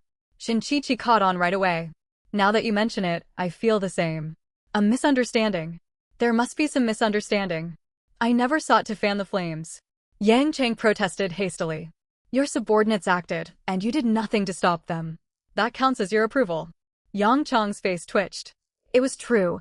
He had hoped to provoke Tang Yu and had chosen not to intervene. You wanted Brother Feng to act as your blade and dispose of Tang Yu for you. Quite the clever scheme, Mr. Yang. Yang Cheng maintained his strained smile and clasped his hands together. I never harbored such thoughts. I hold Brother Feng in the highest regard. I swear it. If oaths meant anything, the world would be rid of all deceitful people. Lin Muxue went on. Brother Feng does not always see every hidden threat. But as people close to him, we cannot let dangers fester. You would have struck sooner or later. Better I deal with you first. Yang Cheng's smile faded completely. He stared hard at Lin Muxue. Brother Feng is not even here. How dare you make decisions for him? What will he think of this? The fact you would say that only seals your fate. Lin Muxue swung her heavy double battle axe. The wind stirred by its sweep sent shudders through everyone present. Seeing no other choice, Yang Cheng roared. Men, either she dies, or we do. Charge. Kill. Shin Chi-Chi sighed and patted Chiyao's head. Fools, rushing Lin Muxue with tiny little blades. Suddenly Shin Chi-Chi caught the scent of cigarette smoke. She pulled her hand off Chiyao's shoulder and stood straight at once. Chiyao wondered what had made Shin Chi-Chi turn so serious all of a sudden. Even Lin Muxue, who had been about to attack, smelled it. She aborted her strike and leapt backward, putting distance between herself and the group. Yang Cheng's men looked on in confusion at her retreat. What? Scared, one subordinate jeered, assuming she realized she could not win. But Yang Cheng was far less certain. He sniffed the air. Cigarette smoke? Realization jolted through him. The only person who spent points on cigarettes was Yifeng. He scanned the surroundings and spotted a glowing red dot drawing steadily closer. A figure came into view. It was Yifeng arriving on the scene. No wonder the women had grown so serious. Yifeng spoke in a slow, unhurried tone. I've always thought a plane feels empty without people aboard. Shared joy beats joy enjoyed alone. If everyone is dead, who will stand around marveling? Look how many points Brother Feng has. How envious we are of his gorgeous companions. How overwhelmingly powerful Brother Feng is. Let's team up and take him down. Yifeng even mimicked the voices as he spoke. The onlookers stared in stunned silence. Shin Chi-Chi had not realized that besides being a sharp thinker, Brother Feng also had a flair for the dramatic. Yang Cheng thought he might still survive, but hearing those final lines he hurried to speak. Brother Feng, Yi Feng raised a hand to cut him off. Do not interrupt me. Yang Cheng clamped his mouth shut immediately. That is the main reason I spared you. But my mood has shifted now. I preferred your earlier attitude, the way you burned with the urge to oppose me, yet dared not act. I will give you 10 seconds to run. Anyone who manages to escape gets a mission item and boarding clearance from me. Countdown starts now. What are you all standing there for? Time is running out. Yang Cheng shouted. Run. Split up. The survivors scattered in terror. It was nothing more than a game of cat and mouse. Yi Feng crushed his cigarette, but under his foot, his voice echoing through the hollow space. Here I come. The three women gave chase. Screams rang out, then fell silent in short order. They lined up neatly before Yi Feng. Good job. You certainly did make them split up and run, was Yi Feng's assessment of the three. Shin Qiqi and Lin Muxue both let out quiet sighs of relief, expecting a scolding. One person remained standing, however. The sole survivor, Jiang Fu. Jiang Fu looked at Yi Feng, too afraid to speak. Yi Feng was not one to kill indiscriminately. Take one mission item. You may leave with us. Jiang Fu accepted without hesitation. Yao Yao, carry that sarcophagus away. All right. Xu Yao hoisted the sarcophagus onto her shoulders, creating a bizarre sight. Guided by Yi Feng, the group took a different route back. They ran into reanimated corpses along the way, a frightening encounter. That was fun and thrilling. I'd love to go raiding again sometime, Shin Qiqi said as they emerged from the burial site, still full of excitement. Jiang Fu remained in a state of shock. Trapped in Yang Cheng's party, every second had been a desperate fight for survival, always braced for disaster. But traveling with Yi Feng, this hardly felt like survival. It felt like sightseeing and adventure. They had all been aboard the same plane, yet their fates could not have been more different. Jiang Fu envied Lin Muxue. In that moment, she understood just how much one's choice of companions could change everything. Not that Jiang Fu had not considered it. Like Song Ran, she knew her place. To ask only to be rejected would make her look foolish. Still, part of her longed to take that foolish chance. What if it worked? Muxue, Jiang Fu called softly. Lin Muxue turned toward her. What is it? Jiang Fu stared at Lin Muxue's face, words catching in her throat. At last she sighed. I won't come with you. Shin Qiqi, Xu Yao and even Yi Feng, walking ahead, all stopped and turned to look at her. Jiang Fu gazed out at the surrounding scenery and smiled. Look around. There are fruit trees, wild game, fresh water. I can survive right here. But you will be trapped here forever, Lin Muxue tried to persuade her. Better that than dying in the next zone. No one else is left, Jiang Fu said. Her smile dissolved into tears. Her eyes rested on Lin Muxue, yet her peripheral vision lingered on Yi Feng. Lin Muxue caught the unspoken plea. If Jiang Fu could not join their party, she would almost certainly die in the next stage. No one knew what dangers lay ahead. Here, as long as she avoided the tombs, she would stay alive. Lin Muxue had no authority to make such a decision, nor dared to petition Yi Feng on her behalf. Yi Feng spoke gently. I respect your choice. Jiang Fu's body trembled slightly at his reply. She gave a bitter smile and nodded. Thank you. I have 2 white-grade weapons for you. They might prove useful. Yi Feng pulled out an axe and a knife, suitable for cutting wood and preparing food. Shin Qiqi pulled a pack of cookies from her pocket. Here. This is all I have. I'll be fine. There is no shortage of food here. Lin Muxue sighed. Farewell. More like goodbye forever, Jiang Fu wiped the tears from her eyes. Lin Muxue hesitated, then hurried to catch up with Yi Feng's group. Once they were gone, Jiang Fu sank helplessly to the ground. Cold loneliness washed over her. No one wanted to be stranded all alone in this place. Her earlier words had been a silent plea, hoping Lin Muxue would intercede, hoping Yi Feng would take pity. She had stood up for Lin Muxue once before. She might not be exceptionally beautiful, yet she had a decent figure and only one past relationship. Why could she not be allowed to join them? Was she feared to outshine someone else? Perhaps Song Ran had been right. We still have 5 hours. We could explore more tombs. There might be fine, grade items somewhere. Their personal weapons could be upgraded in quality, but the others could not. The fine, grade longswords from this general's tomb carried no special abilities. Merging fine, grade gear with ordinary gear only carried a 10% chance of producing fine, grade equipment. It was not a gamble worth taking. Brother Feng, why don't we look around our own site first? Shin Qiqi suggested suddenly. Yi Feng had been thinking over gear fusion. He shot Shin-Chi a questioning glance, then realized what she meant. The scenery here was lovely and apparently called for some leisurely sightseeing. Very well, let's have a look around. Women really could make you lose track of time. What had been plenty of time shrank down to just over an hour. Further exploration had to be abandoned. Frustrating. In any case, the fake burial chamber likely held nothing of value. They returned to the waiting hall. Its huge doors remained shut. The outside area stood empty, and a faint sense of melancholy settled over them. At the very start, hundreds of survivors had crowded before these doors, bartering and fighting to stay alive. Those memories were vivid. Now all of them were dead. Survival was brutal without some form of advantage. If Yufeng had not possessed his system, he would have perished long ago. If he had somehow survived without it, he might well have chosen to stay behind like Jiang Fu. Ugh, Shin-Chi let out a long sigh. Lin Muxue asked curiously, "What are you sighing about?" "If not for Brother Feng, I would never have made it back alive." Lin Muxue shook her head. "That is not true." "Why? You would have met a far worse fate." Shin-Chi. The two women immediately began fighting. Yufeng lit a cigarette and watched with amusement. Xu Yao crept quietly up behind Yufeng and began kneading his shoulders. She knew how to be useful. Unfortunately, they had found no items for weapon upgrading this run. Soon enough, time ran out. The waiting hall doors rumbled open. No more survivors returned. Yufeng had half expected Jiang Fu to come racing back. Had she returned, he would have given her an item for boarding. She had made her hard choice, and he respected that. But out beyond the doors, Jiang Fu was sprinting for all she was worth. She shouted desperately as the doors slid shut, "Don't leave me behind." She had finally overcome her fear and run for the waiting hall, yet she was too late. The waiting hall doors sealed completely. Congratulations to all surviving participants. Flight F0192 will depart in 1 hour. Hi, tier supplies are now unlocked.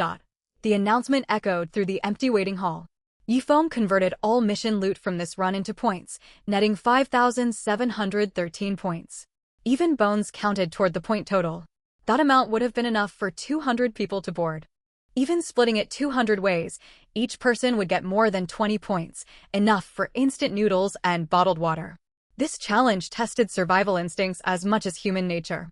Yufeng's total points now stood at 17636. He checked the newly unlocked high-tier supply list. 20. Square meters spatial storage times 1 equals 1,000 points. High detail complete map times 1 equals 1,000 points. Mission item marking function times 1 equals 3,000 points. Current zone drop rate boost times 1 equals 3,000 points. More items to be updated. Whoa, the system is practically selling cheats, Shin-Chi exclaimed. Lin Muxue gasped. Only the wealthy could afford these things. Xu Yao said nothing, merely observing in silence. Yufeng was more pragmatic. At this stage, hardly anyone holds thousands of points. These items are meant to lower difficulty, encourage point spending, and motivate survivors. He trailed off. He could not keep up that pretense. He already owned spatial storage, so he had no need for another. Still, he could buy one for each of the 3 women to store their weapons and supplies. He transferred 1,000 points apiece to them.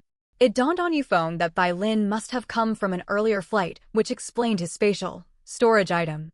Besides spatial storage, the drop rate boost caught his interest. It might be worth trying in the next zone. He spent another 300 points ordering a full hot pot feast, satisfying and hearty, plus a crate of ice, cold beer. For 100 points was hardly a cost to him. Cheers to Brother Feng. Shin-Chi raised her glass. Yufeng smiled. Eat, drink, and get ready for what comes next. And have plenty of fun too, Lin Muxue added with a soft laugh, putting clear emphasis on fun. An hour later, boarding arrived. The 3 women were slightly tipsy. They boarded the plane. It was completely empty. Shin-Chi brightened. No one around to bother us at last. We can really let loose. Yufeng, so that was what she had been looking forward to. Still, there was something nice about being able to relax without spectators. The plane lifted into the sky. The broadcast blared to life. Survivors, welcome aboard Flight F0192. Estimated arrival at next stage, deserted island in 8 hours. Yufeng listened, the upcoming destination sounding quite interesting. He gazed out the window at blue sky and white clouds, feeling light-hearted. Time slipped by. Once more the announcement echoed. Survivors, we are approaching deserted island. Please disembark within 5 minutes. Remaining aboard after that time will result in aircraft detonation. Yifeng opened his eyes and nudged Lin Muxue beside him. Wake up. The plane began its descent. Yifeng got dressed, ready for the deserted island. The three women readied themselves, looking striking even without makeup. The jet bridge connected and the cabin doors swung open. Go, go, go! Shin Qingqi shouted excitedly, endlessly curious about every new zone. It felt almost like a holiday trip. Yifeng shared that sentiment. He had originally set out seeking a change of scenery, albeit in a most unusual way. What had begun as solo travel now came with stunning companions by his side. Life could hardly get better. Stepping across the jet bridge, they found themselves inside a modern, style waiting hall, noticeably larger than the previous one. There were 6 vending machines lined up along the walls. There's even a second floor, Shin Qingqi remarked in surprise. It looks like there are rooms up there too, Lin Muxue noted. Yifeng shook his head in amusement at their suggestive banter. Xu Yao stood quietly off to one side, looking docile, her eyes filled with fear of being abandoned. She was truly pitiful to behold. No wonder she gave such earnest effort. Just the 4 of us. It feels so quiet, Shin Qingqi commented once her initial excitement faded. No sooner had she finished speaking than a door opposite them slid open. All 4 turned their eyes toward it. This was a first-time occurrence for them. As the door swung open, faint voices could be heard. Many footsteps drew closer and closer. When people stepped into view, the 4 of them looked rather surprised. What was going on? Had everyone been killed, and now survivors from other flights were being matched here? The people who had come out also stared in shock at Yifeng's group of 4. None of them had ever encountered such a situation before. What surprised Yifeng even more was that this flight held well over 100 survivors. Ching ching. A sudden shout made Shin Qingqi freeze. She turned toward a handsome man in the crowd. Are you kidding me? Of all people, him? Yang Haoren, a well-known heartthrob from Tsinghua University with millions of followers on Douyin. Shin Qingqi had once been drawn to his good looks and pursued him openly, causing quite a stir back then. Shin Qingqi had ignored all the gossip, believing that her own happiness mattered most. But Yang Haoren had played hard to get, stringing her along.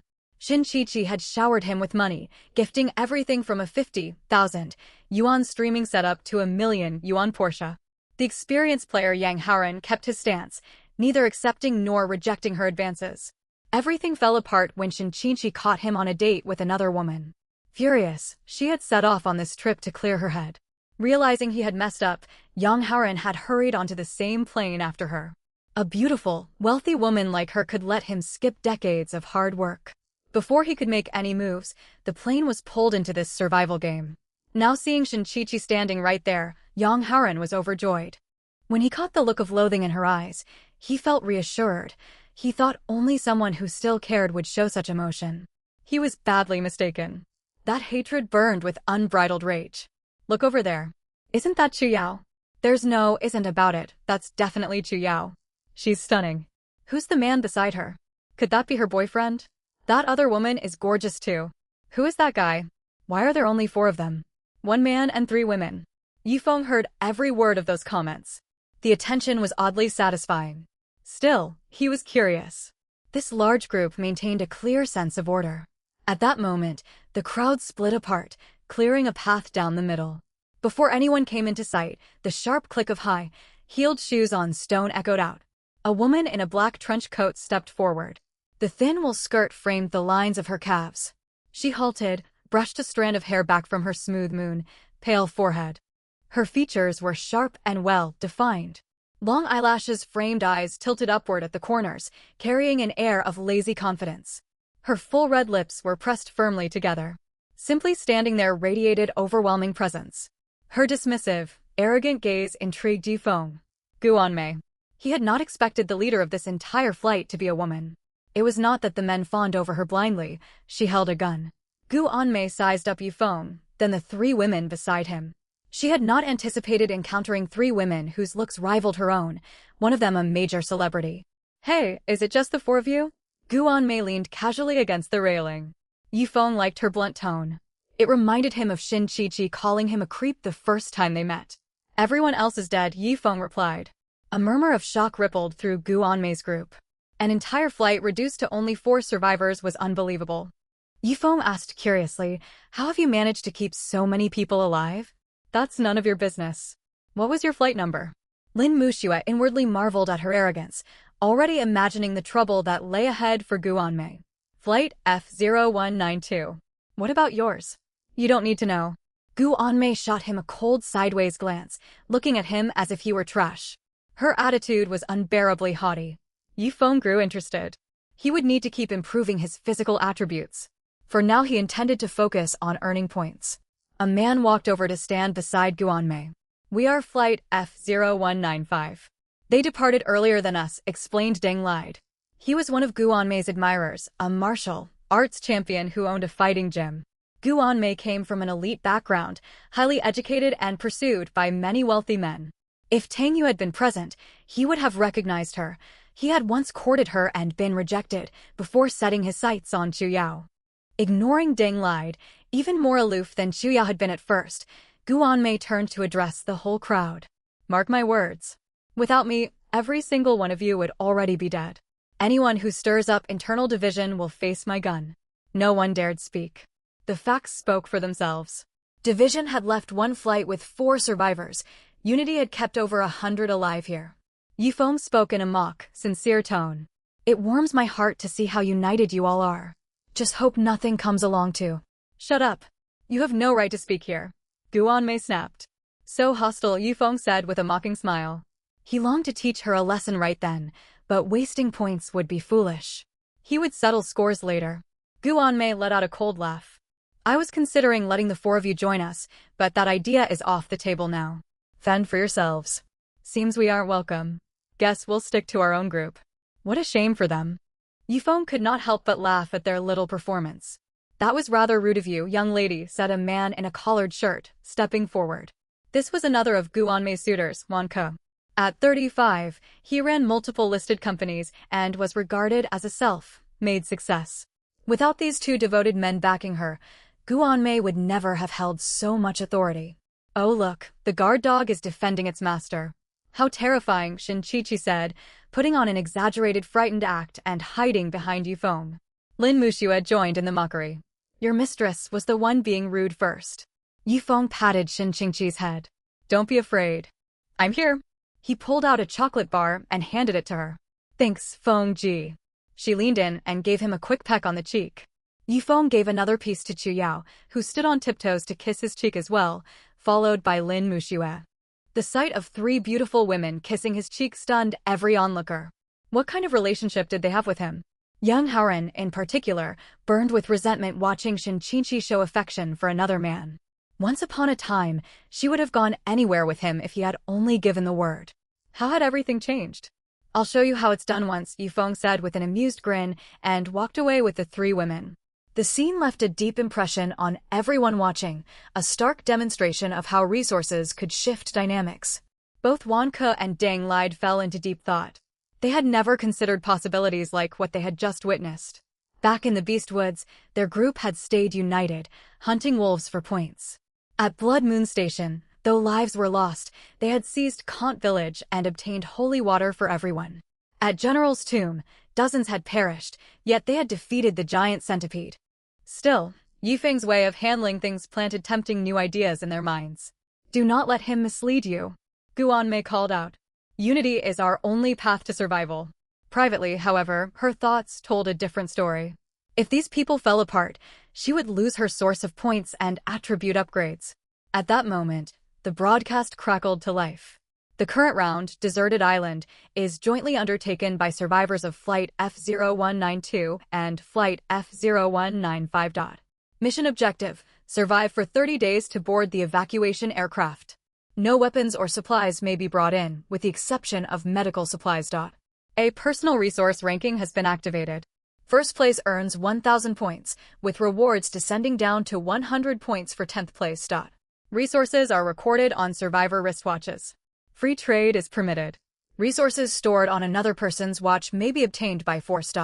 Hearing these rules, Yifeng understood the danger. Though trade was permitted, the rules openly enabled plunder. Survivors could seize each other's watches. This round encouraged people to hunt one another. Previous stages had pitted them against monsters. This time, the threat came from human beings. Human nature would be pushed to its breaking point on this deserted island. Yifeng had already seen countless cruel acts unfold. His own flight had avoided such chaos, yet there was no guarantee it would stay that way. Guanmei paid no mind to the moral implications. She only craved first place. 1,000 points would be invaluable. As long as she remained powerful, no one would dare oppose her. No one else knew she had already spent 1,000 points upgrading her strength attribute. Her punch now carried comparable force to a professional boxing champion. If the group learned she had spent collective points on personal power-ups, there would be serious consequences. She was relieved weapons could not be brought onto the island. She would not need to make excuses for her pistol, though she regretted being unable to bring it with her. Everyone follow my orders. As before, we will not only stay alive, we will earn points, Guanmei announced. A man spoke up. Miss Gu, back at General's tomb, Lu Cheng sacrificed himself for all of us. His wife ought to receive extra points. Guanmei smiled placidly. Rest assured. Lu Cheng gave his life for the group, and he and his family will be properly compensated with points. Also, Chen Feng guided us with his knowledge of terrain, yet he received fewer points than Wan Ke, who contributed almost nothing, another man said, voicing what many survivors were thinking. Wan Ke's expression darkened, but he said nothing. Yifeng, who was exchanging supplies on his watch, spoke up. That's right, Miss Gu. Decisions like this will breed resentment. How can you expect people to follow you? Insolent man. This is none of your concern. Guanmei glared furiously at Yifeng. Once they reached the island, she planned to find an opportunity to kill him and end his arrogance. Yifeng burst out laughing and pointed toward her. I quite like that nickname. He's insane. Guanmei snapped. Shin Chi-Chi could relate. Now someone else was on the receiving end of Yifeng's teasing. Amusing images played through her mind. Yifeng finished exchanging supplies. His system operated outside this arena's rules, giving him extra safety margins. He was ready to experience the deserted island survival challenge. Mr. Wan, Yang Haoren approached Wan Ke in a fawning manner. Wan Ke glanced down at his wristwatch, showing 182 points, and frowned. What is it? It's about that girl over there. Could you possibly? Yang Haoren stumbled over his words. Your girlfriend? Yes, the one in the leather jacket. Wan Ke looked across and saw Shin Chi-Chi joking beside Yifeng. Your so-called girlfriend appears to have moved on to another man. She must be under coercion. Remove that man, and I just want her back, Yang Haoren insisted. Wan Ke narrowed his eyes, studying Yang Haoren. We shall see. Yang Haoren could not understand Wan Ke's hesitation. It was only one man. If Wan Ke refused to help, he would find others. Up on the second-floor balcony, Deng Lide watched Yifeng and the three women beside him. The scene stirred dark thoughts inside him. That guy sure has all the luck with women, one of his underlings commented. Sure does. Only 4 left from his whole flight. Dang, gee, imagine getting the big-name celebrity to keep us company. Deng Lide's subordinate joked enviously, throwing out reckless ideas. Focus on staying alive first. Plenty of opportunities will open up once we are on the island, Deng Lide replied grimly, his gaze drifting toward Guanmei. The exit doors of the waiting hall slowly slid open. Salt, sea wind washed over everyone. Stretching out before them were beaches, blue skies, rolling ocean waves. Palm trees dotted the shore. Dense forest covered the land, with mountain peaks visible in the distance. After 3 brutal stages of fighting, many survivors finally allowed themselves to relax. Several young women sprinted straight for the ocean, hoping to wash themselves. The water feels wonderful. Come join us, one girl called, waving. Before she finished speaking, something under the water dragged her beneath the waves. Bloody foam spread across the surface. Get out of the water. Come back. The other girls scrambled frantically back toward shore, terror-stricken. They made it safely onto the sand. Every person's relaxed mood vanished. They stared at the blood floating on the sea. What creature lurked beneath the waves? Who gave you permission to run off? Guanmei shouted at the shaken girls, who quickly offered apologies. I will say this plainly. This is survival, not a vacation. Right after Guanmei finished speaking, Yifeng walked past with an arm around Shin Chi-Chi and Lin Mushue's shoulders. Xu Yao followed closely behind him. To onlookers, the scene almost looked as if she were being held against her will. Many men stared at the retreating backs of the 3 women. Listen to my orders, everyone. We will survive this deserted island mission as well. Guanmei wasted no time issuing commands. Hand over all personal supplies. Nothing is to be hidden.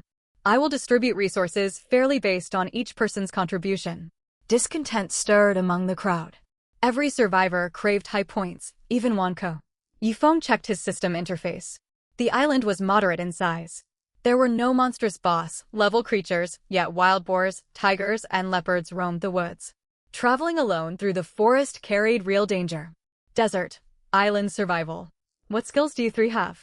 Yifeng asked curiously. All three of them shook their heads. All right, what can you do then? The three women stared blankly back at him. Yifeng sighed, shaking his head. Soon Yifeng located a suitable spot for setting up camp. He clapped his hands. This will be our base for the next 30 days. Ladies, time to get to work. Real work this time. Gather timber to build shelter, he clarified. Lin Muxue giggled and adjusted her slipping shoulder strap. Leave the labor to us. You rest. Keep an eye on the personal resource rankings. Don't push yourselves into the top 10 just yet. We will hold back and strike later, Yifeng instructed. Shin-Chi-Chi understood his plan perfectly. The three women departed to gather materials, splitting up rather than moving as a group. Though forbidden to carry weapons into the round, their enhanced bodies made them deadly instruments in their own right. Their attribute values were far lower than Yifeng's, yet to ordinary survivors they possessed superhuman physical power. Qiao leaned against a tree. The naive look in her eyes was long gone. She had outmaneuvered Tang Yu in the past and knew how to scheme for Yifeng's favor. Still, Shin-Chi-Chi and Lin Muxue were far stronger than she was. She would have to bide her time. If she won Yifeng's complete affection, no one would dare look down on her again. Who's there? A sharp voice barked. Two men stepped out from behind the foliage. Qiao stood, putting on a vulnerable act. Her natural charm as a celebrity was utterly convincing. The two men were stunned to find the famous star standing before them. She was even more beautiful in person. One man glanced around, a malicious grin spreading across his face. It's far too dangerous for a big star to wander alone out here. Let us look after you. Stay away, Qiao stepped backward, pretending to be a frightened rabbit. Her harmless performance only emboldened them. If you come any closer, I will scream. She warned, glaring, though the threat carried no weight. Scream all you want. The louder the better for us. Qiao dropped her act at once, a mocking smile appearing on her face.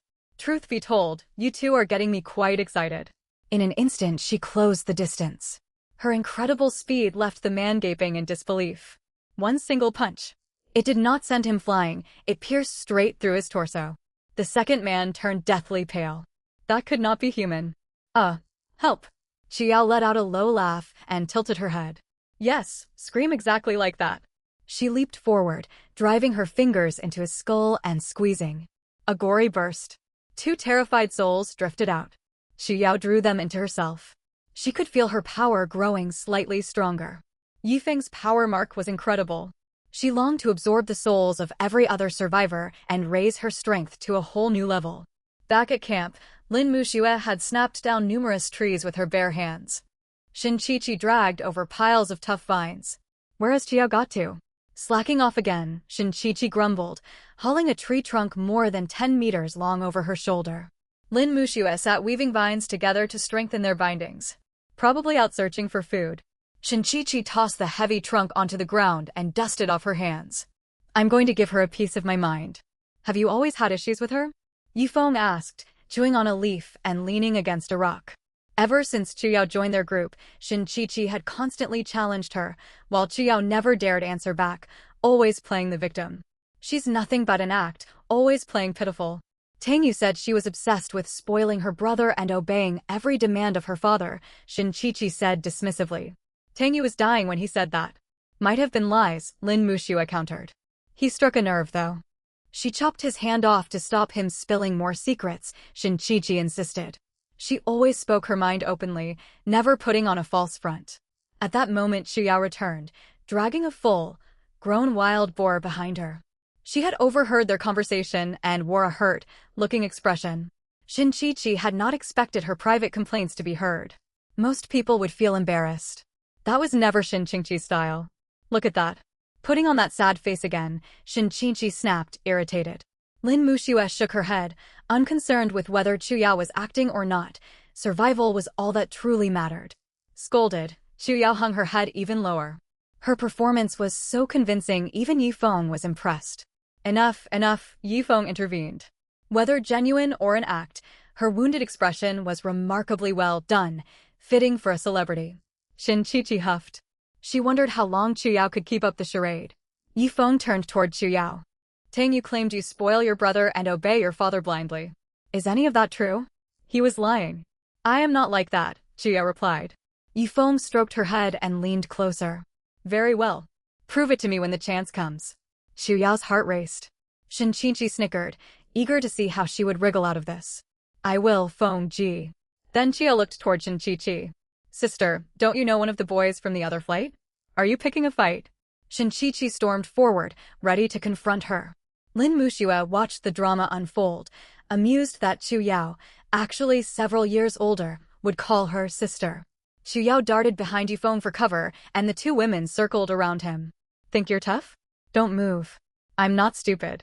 Yifeng asked curiously, what's that guy to you? Shin Qiqi halted in her tracks and glared hard at Chu Yao. I was just blind to fall for such a jerk. Let's write it off as money lost to avoid disaster. I get the feeling he still has feelings for you, Lin Muxue, who had kept quiet up to then, spoke up. Shin Qiqi let out a huff. All right, you two, ganging up on me now? Still has feelings for him, Yifeng sighed, heavy with teasing. Shin Qiqi grew flustered. Brother Feng, that's what he thinks, not me. Prove it to Brother Feng then, Chu Yao said before quickly ducking out of sight, getting her back for earlier teasing. Shin Qiqi laughed in exasperation. Fine, big star, I'll prove it. And you'd better prove your point to Brother Feng too. Lin Muxue let out a cry. Oh no, you've shot yourself in the foot. Chu Yao's heart skipped a beat. Now how is she supposed to prove anything? Yifeng thought to himself, so this is what people mean by three women putting on a show. Their little back and forth felt full of hidden tension.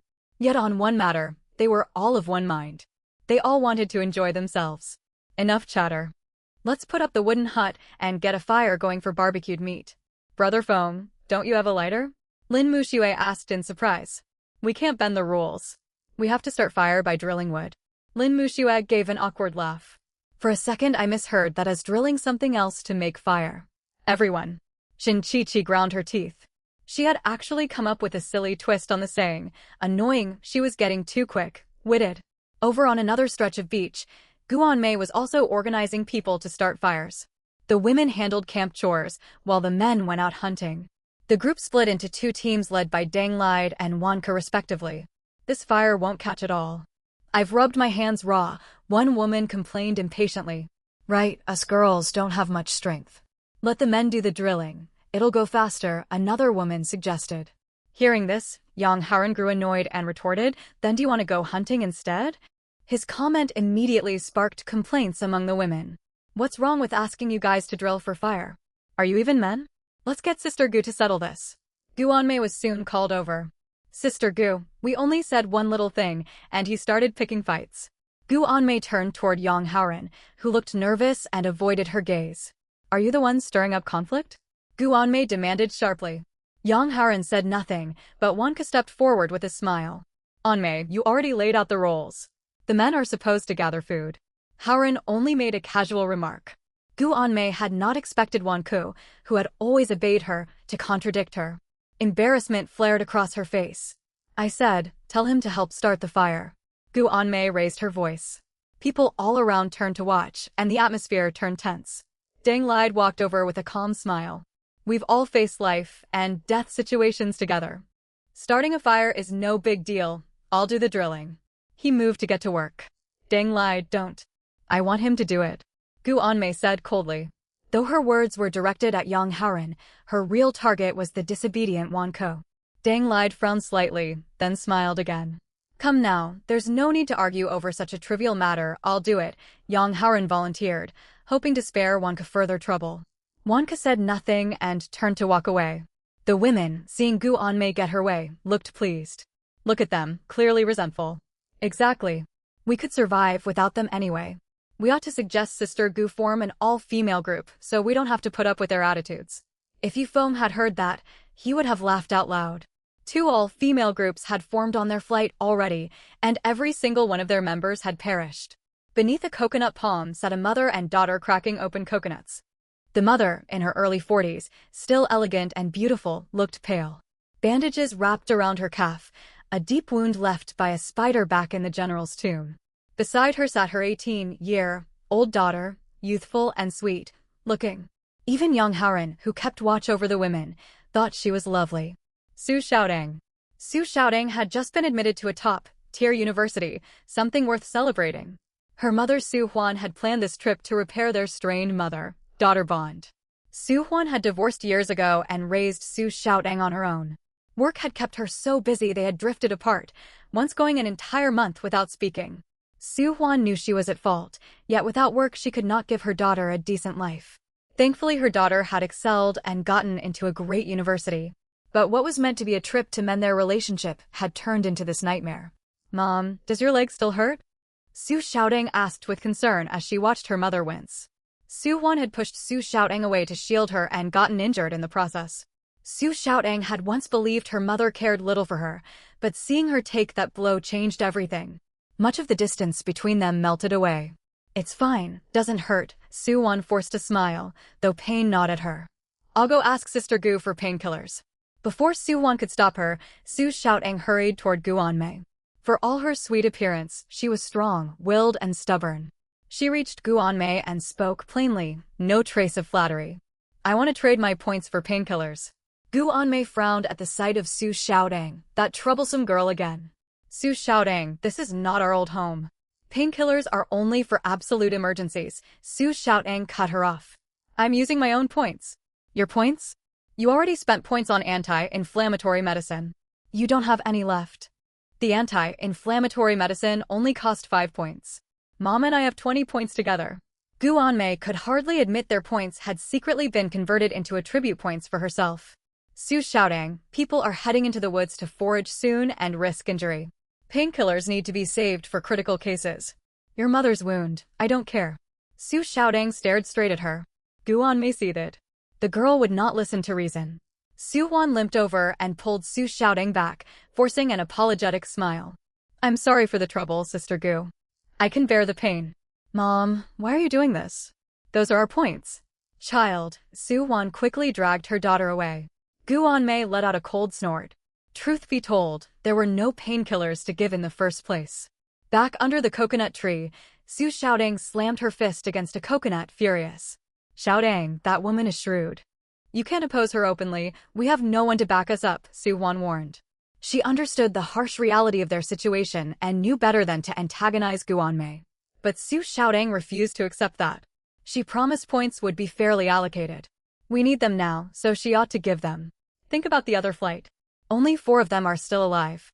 Whatever Gu Anmei's flaws, at least most of us are still here," Su Huan reasoned patiently. This was no school. Naive idealism would get them hurt. "Mom, that's not the same thing. This is dishonesty." Su Xiaodong turned and struck the coconut again. Mother and daughter often clashed over differing views. Su Huan lowered her head sadly.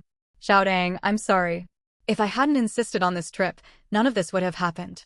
"This isn't your fault," Su Xiaodong mumbled. "You could have gone traveling with your friends instead." "Stop saying that. I wanted to come with you." Tears glistened in Su Xiaodong's eyes. Su Huan brushed a tear from her cheek, her heart aching. "I will make sure you survive. We will both survive." Su Xiaodong hugged her mother, drawing comfort from their long, missed closeness. Su Huan stroked her daughter's hair and watched the rest of the group. Outwardly they seemed united, yet danger lurked everywhere. The earlier argument between Gu Anmei and Wan Ku unsettled her. They had never clashed like this before. If she had to pick sides, she would choose Deng Lide. He seemed upright, capable of fighting, and offered the best chance of survival. Nearby, Deng Lide taught the men basic combat moves. They listened intently, knowing these skills could mean life or death. Strike hard. End threats with one blow. Yes! Wan Ku's group stood watching from a distance. Is this really necessary? Such a waste of energy. All empty show. We should conserve our strength. All this constant stress is getting to me, one man grumbled. The endless tension weighed heavily on everyone. Boss Wan, we do most of the hard work out hunting. The women just hide and scream when danger comes, yet they still earn points. Exactly. They contribute nothing useful. Those points should go elsewhere. The men laughed crudely. Boss Wan, look at the other flight. That man has 3 outstanding women around him. We have women here too. Wanka's voice turned stern. Enough. Set that aside for now. First we scout out the island. No one dared push the subject. They needed their leader to take the first step. Deng Lide walked over. Have Zhu Zhou and Huang Juefei gotten back? Not yet. Who knows what trouble they've run into, Wanka replied irritably. Deng Lide glanced at his watch. We can't wait any longer. Let's head in. All right. Everyone picked up spears sharpened from wooden sticks as weapons. Seeing the men prepare to enter the woods, Gu Anmei hurried over. Stay safe out there. Come back to us. Her encouraging words lifted their spirits. Once the men vanished among the trees, Gu Anmei's expression hardened. Bring back plenty of supplies. I need them for more attribute points. Points 1 through 10, 4,500 total. For points into strength. Even without guns, I can keep them under my thumb, using them to farm points for me. And that man. His corpse will fertilize this island. Deep inside the forest, a chilly feeling hung in the air. Stay in formation, Deng Lide warned. Even on this deserted island, they could not afford carelessness. Wanka beside him looked relaxed. Don't be so tense. This isn't an underground tomb. Found something, someone in the group called out. Deng Lide and Wanka hurried over. A paw print as wide as a human palm. Deng Lide spoke gravely. No ordinary animal leaves tracks this big. Looks like a tiger print, a thin man said. How would you know? Wanka asked. I worked at a zoo.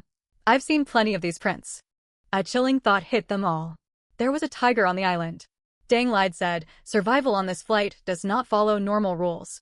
The wolves in this beast forest are oversized, as are the spiders and centipedes we fought. Everyone nodded and grew more alert, pressing deeper into the woods. Watch out, a snake. Let me handle it. I know how to catch snakes. One man grabbed the snake and quickly logged it with his wrist device.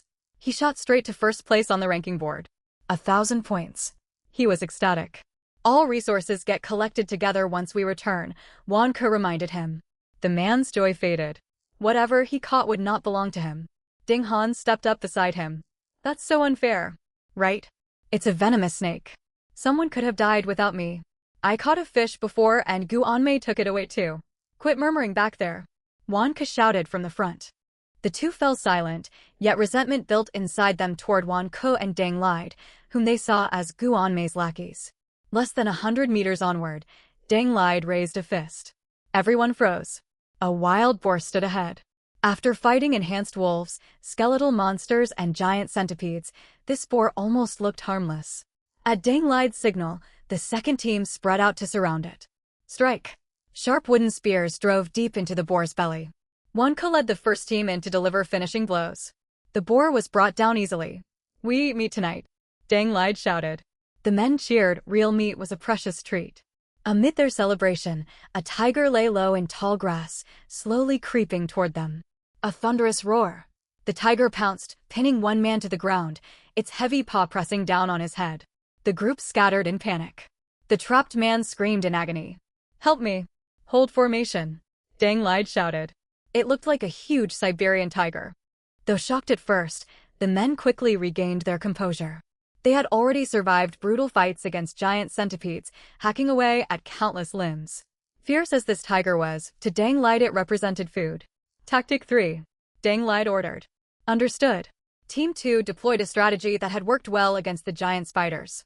One fighter distracted the beast while others struck from behind. A man charged to draw the tiger's attention.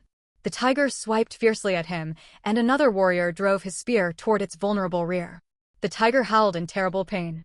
More men attacked from all sides. Blood flowed, several wooden spears stuck in its body as it thrashed wildly. Deng Lide realized wooden spears alone could not pierce deep enough. Surround it. Don't let it escape, he yelled as the tiger tried to flee. But the tiger charged, knocking two men aside and vanished into dense foliage. Damn it, Deng Lide cursed. Wanka slammed his fist against a tree. That tiger could have fed them for days. Wooden spears aren't enough, Deng Lide said grimly. We could fasten sharp stones onto them, one man suggested. I've seen that in shows. Stone tips make them much deadlier. Deng Lide thought for a moment. Let's turn back for today. We will craft better weapons before we come back. Carry our injured comrade. The man mauled by the tiger writhed in pain. Deep gashes tore across his face, blood streaming down. Crushed by the tiger's weight, He had suffered internal injuries and coughed up blood. Back on the beach, women built shelters and gathered wild fruit along the forest edge. The men are coming back. Women dropped their work and ran forward. They cheered seeing the dead boar carried on spears, meet at last. Yet one man was being carried, badly hurt. Gu Anmei frowned and hurried over. Good work, everyone. We have coconut water for you, though supplies are limited. What happened? Gu Anmei asked Deng Lide. A tiger ambushed us. His injuries are critical, Deng Lide replied flatly, his tone betraying helplessness. Gu Anmei understood what he implied. Saving him would cost too many precious resources. A friend of the wounded man spoke up. Sister Gu, he's hurt badly. Can we get medicine, at least something for pain? Deng Lide stepped aside. This was a decision for Gu Anmei to make. Wan Ke also moved away. Gu Anmei noticed their withdrawal and her expression darkened. Medical supplies are extremely scarce. His wounds are too severe. Ding Han from the group protested immediately. Just give up on him because he's badly hurt? Who will dare go hunting for food then? Exactly. If I get hurt, I'll just be abandoned. I won't risk going into the woods. Anger flared among the men. Wan Ke and Deng Lide, who usually spoke up, stayed silent. Gu Anmei burned with frustration. Those two were trying to pressure her. Look at his condition. Even medicine won't save him. We would waste what little we have. This is only day 120. 9 more days lie ahead. If we waste supplies now, others will die from infected wounds later. Everyone stared at the unconscious injured man and fell quiet. Gu Anmei added firmly, if you truly are his friend, you should help end his suffering. These are extreme times. Every resource counts. Even I would accept the same fate. Her final words quieted most people. They understood the harsh reality they lived in. Among the crowd, Su Huan watched the scene unfold with a heavy frown. Mom, what's wrong? Is your leg hurting again? Years in business had taught Su Huan to read people. Wan Ke and Deng Lide's behavior today felt deliberate. I'm fine, she smiled. She needed to plan for what lay ahead. Any more water? Wan Ke asked. Gu Anmei shook her head. We boil seawater over coconut shells and catch steam in shells, but it goes very slowly. Fresh water remains scarce. Everyone must conserve. She walked over to the boar and logged it on her wrist device, along with the snake they had caught. Between fish, snake, and boar, today's haul was decent. Food could be hunted, yet fresh water stayed their biggest problem. Over with Yifeng's party, Lin Muxue had finished building their wooden hut. She had real talent for it. Xu Yao roasted wild boar meat over the fire while Shin Qiqi set off to search for fresh water. Shin Qiqi stumbled back, her lips dry. I searched a large area of the island. No fresh water source. Yifeng sighed. He had wanted to avoid this, but he had no choice. Guess I have to cheat a little. He waved his hand. Bottles of iced mineral water, soft drinks, and beer materialized out of nowhere. Shin Qiqi grabbed a bottle of mineral water and drank deeply, water dripping down her neck. Let's go to the shore, eat barbecue, and drink beer. Shin Qiqi suggested. Yifeng gave a thumbs up. Let's go. Meanwhile, the other group still struggled desperately for drinking water. Yifeng lay on the sandy beach, holding an ice, cold beer in his right hand. Beside him, wild boar meat roasted and sizzled, its rich aroma drifting along with the sea breeze. It was absolute bliss. Out on the water, 3 mermaids were bickering and quarreling in the waves. Look, Shin Qiqi was picking on Qiao again. Still, their graceful figures were truly a sight to behold. Suddenly, Lin Muxue let out a scream, as though something had dragged her beneath the waves. Oh look, someone's about to get pulled under. Shin Qiqi splashed water, laughing uncontrollably. Yet the next instant, Lin Muxue burst back above the surface, carrying a great white shark slung over her shoulder. The shark's lower jaw was twisted out of shape. With one powerful heave, she hurled the shark onto the beach. TCH, this great white shark is way too weak. Seeing Lin Muxue was unharmed, Shin Qiqi pouted. Tough luck for you, Lin Muxue said with a grin. Curious, Yifeng asked, can we eat this great white shark? Lin Muxue shrugged her shoulders. I don't know if great white shark is edible, but I'm certainly capable of handling it. Cut that out, Shin Qiqi said, exasperated. Could you try acting like your old self again? Yifeng drained his beer in one go and tossed the bottle out into the ocean. Then I'd love to give it a taste someday, see what it's like. With that, he sprang to his feet and dove straight into the sea. Even the moon seemed too embarrassed to watch and hid behind thick clouds. Meanwhile, The discarded beer bottle bobbed across the waves and drifted all the way over to Gu Anmei's side of the shore. Over here, they were also feasting on wild boar. The difference was that Yifeng's group had only 4 people, while nearly 150 people gathered here. The boar had already been reduced to nothing but bones. Even so, no one was full. Gu Anmei gathered everyone to hold some group activities, hoping to ease their oppressive moods. 3 people had died that very day. 1 had been mauled by a tiger, and 2 had gone missing, most likely dead as well. Everyone needed a chance to unwind. Some sang, some broke out street dance moves, and others told comic stories. Little by little, people's spirits lifted. Gu Anmei realized just how brutal this desert island survival challenge really was, far harder than the previous 3 stages. In the earlier stages, danger had existed, but cooperation meant they could always find food and water. Their only threats had been wild beasts and monsters. But they had barely spent 1 day here, and shortages of food and fresh water were already proving deadly. Looking out at the crowd, Gu Anmei wondered how many more days they could hold on. At their current rate of consumption, 1 wild boar was nowhere near enough to feed everyone. They would need at least 2 each day. Even the tiger they had killed would only last 2 to 3 days, and that was with strict rationing. No matter how carefully they conserved coconuts, their supply would likely run out within a week. As the clouds slowly drifted apart, Gu Anmei sighed. If only it would rain. These cursed rules. They were forbidden from bringing supplies onto the island. And there was that ridiculous supply ranking system. It was practically pushing people to turn on one another. Gu, I'm going to check the reefs to see if we've caught any fish. Gu Anmei nodded, and one of the women hurried toward the reefs. Moments later, a sharp scream rang out. What's wrong? The woman came running back clutching an empty beer bottle, her face filled with horror. I found this by the reef. Harbin beer. Wanka could barely believe it. How could there possibly be a beer bottle in a place like this? The discovery sent shockwaves through the crowd. Everyone stared out toward the dark sea, searching for some sign of a passing vessel. It must have been thrown overboard by a passing ship. That's right, look at the label, it's still fairly new. Maybe ships really do pass by here. Gu Anmei shouted at once, light more signal fires. No one needed further prompting. Everyone threw themselves into the task. Su shouting rushed to gather wood and stoke the flames. If rescue came, she could finally get medical treatment for her mother's injured feet. Multiple bonfires blazed to life, illuminating the beach. Everyone gazed out over the water, full of hope. But nothing appeared. Not even a glimpse of a ship. Maybe land isn't far away. The bottle could have drifted over from there. You're right. We can build a raft and row over. Then we wouldn't have to play this survival game at all. We've been trapped by our own thinking. Escape might actually be possible. Gu Anmei thought the idea held merit and immediately ordered everyone to start felling trees.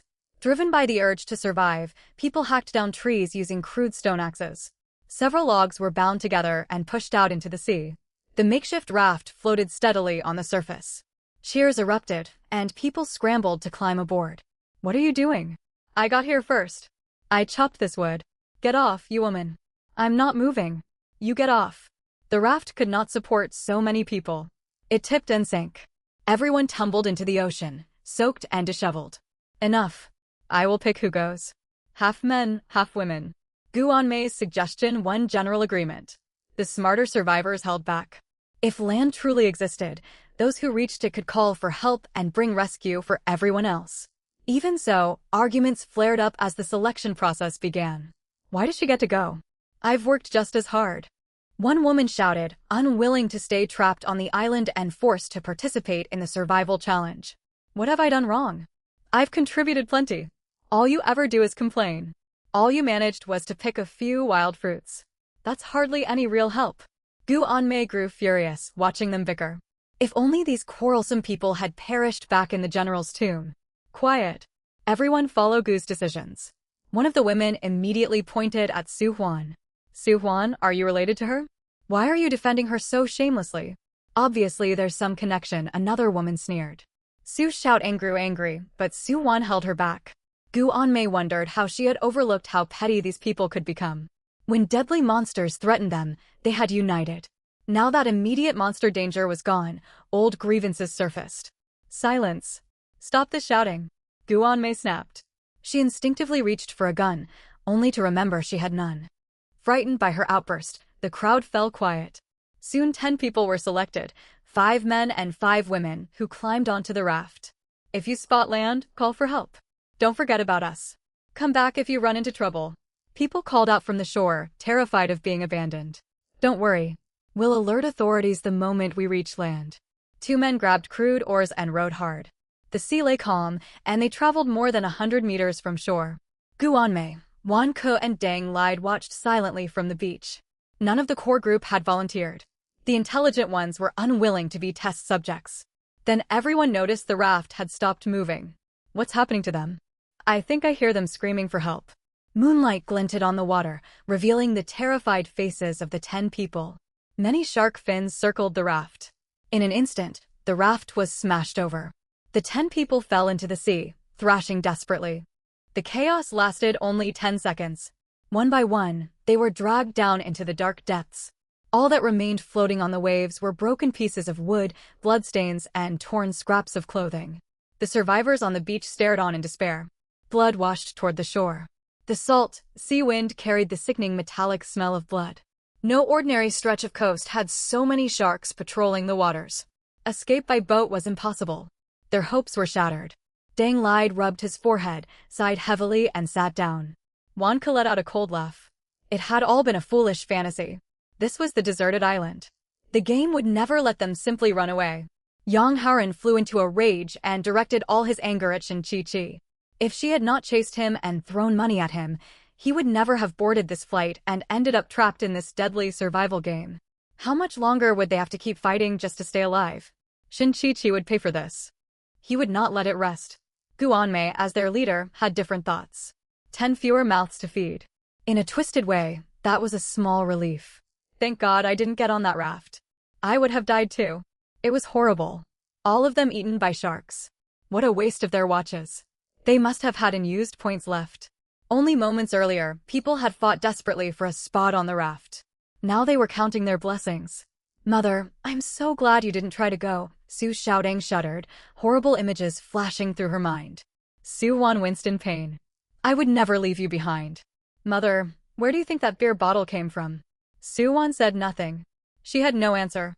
Who on this island could possibly have beer? Meanwhile, Yang Haoran seethed. Shin Chi-Chi used to listen to him, but now she ignored him and stayed by another man's side. He burned with resentment. He called over 2 of his companions. What is it, Hao Ge? Yang Haoran was a loyal follower of Wan Ke and held a fair amount of influence among the survivors. Want to go see what those celebrities are up to? Yang Haoran said with a malicious grin. The 2 men's minds filled with thoughts of Chu Yao's striking beauty, and they swallowed hard. Who would not want to get close to such famous women? Hao Ge, what exactly are you proposing? One of them asked with an evil chuckle. There's only one man with them. We take care of him, and the women will be ours to divide between the 3 of us. 1 each. The temptation was greater than 1,000 points. It clouded their judgment. The second man hesitated. Wait, killing someone? Isn't that against the law? We could end up in prison. Yang Haoran smacked him across the head. Are you stupid? So many people have already died here. What difference does one more make? We can dump the bodies into the ocean. The sharks will dispose of all the evidence. Then we can enjoy what we want. Yang Haoran's words stirred dark excitement in the 2 men. Are you in? We're in. I want the one in leather trousers. I want the big name celebrity. Yang Haoran smiled. We can swap once we grow bored. The men were burning with impatience. They slipped away, carrying spears fashioned from stone. Back on the other stretch of beach, Yifeng lay enjoying the moonlight.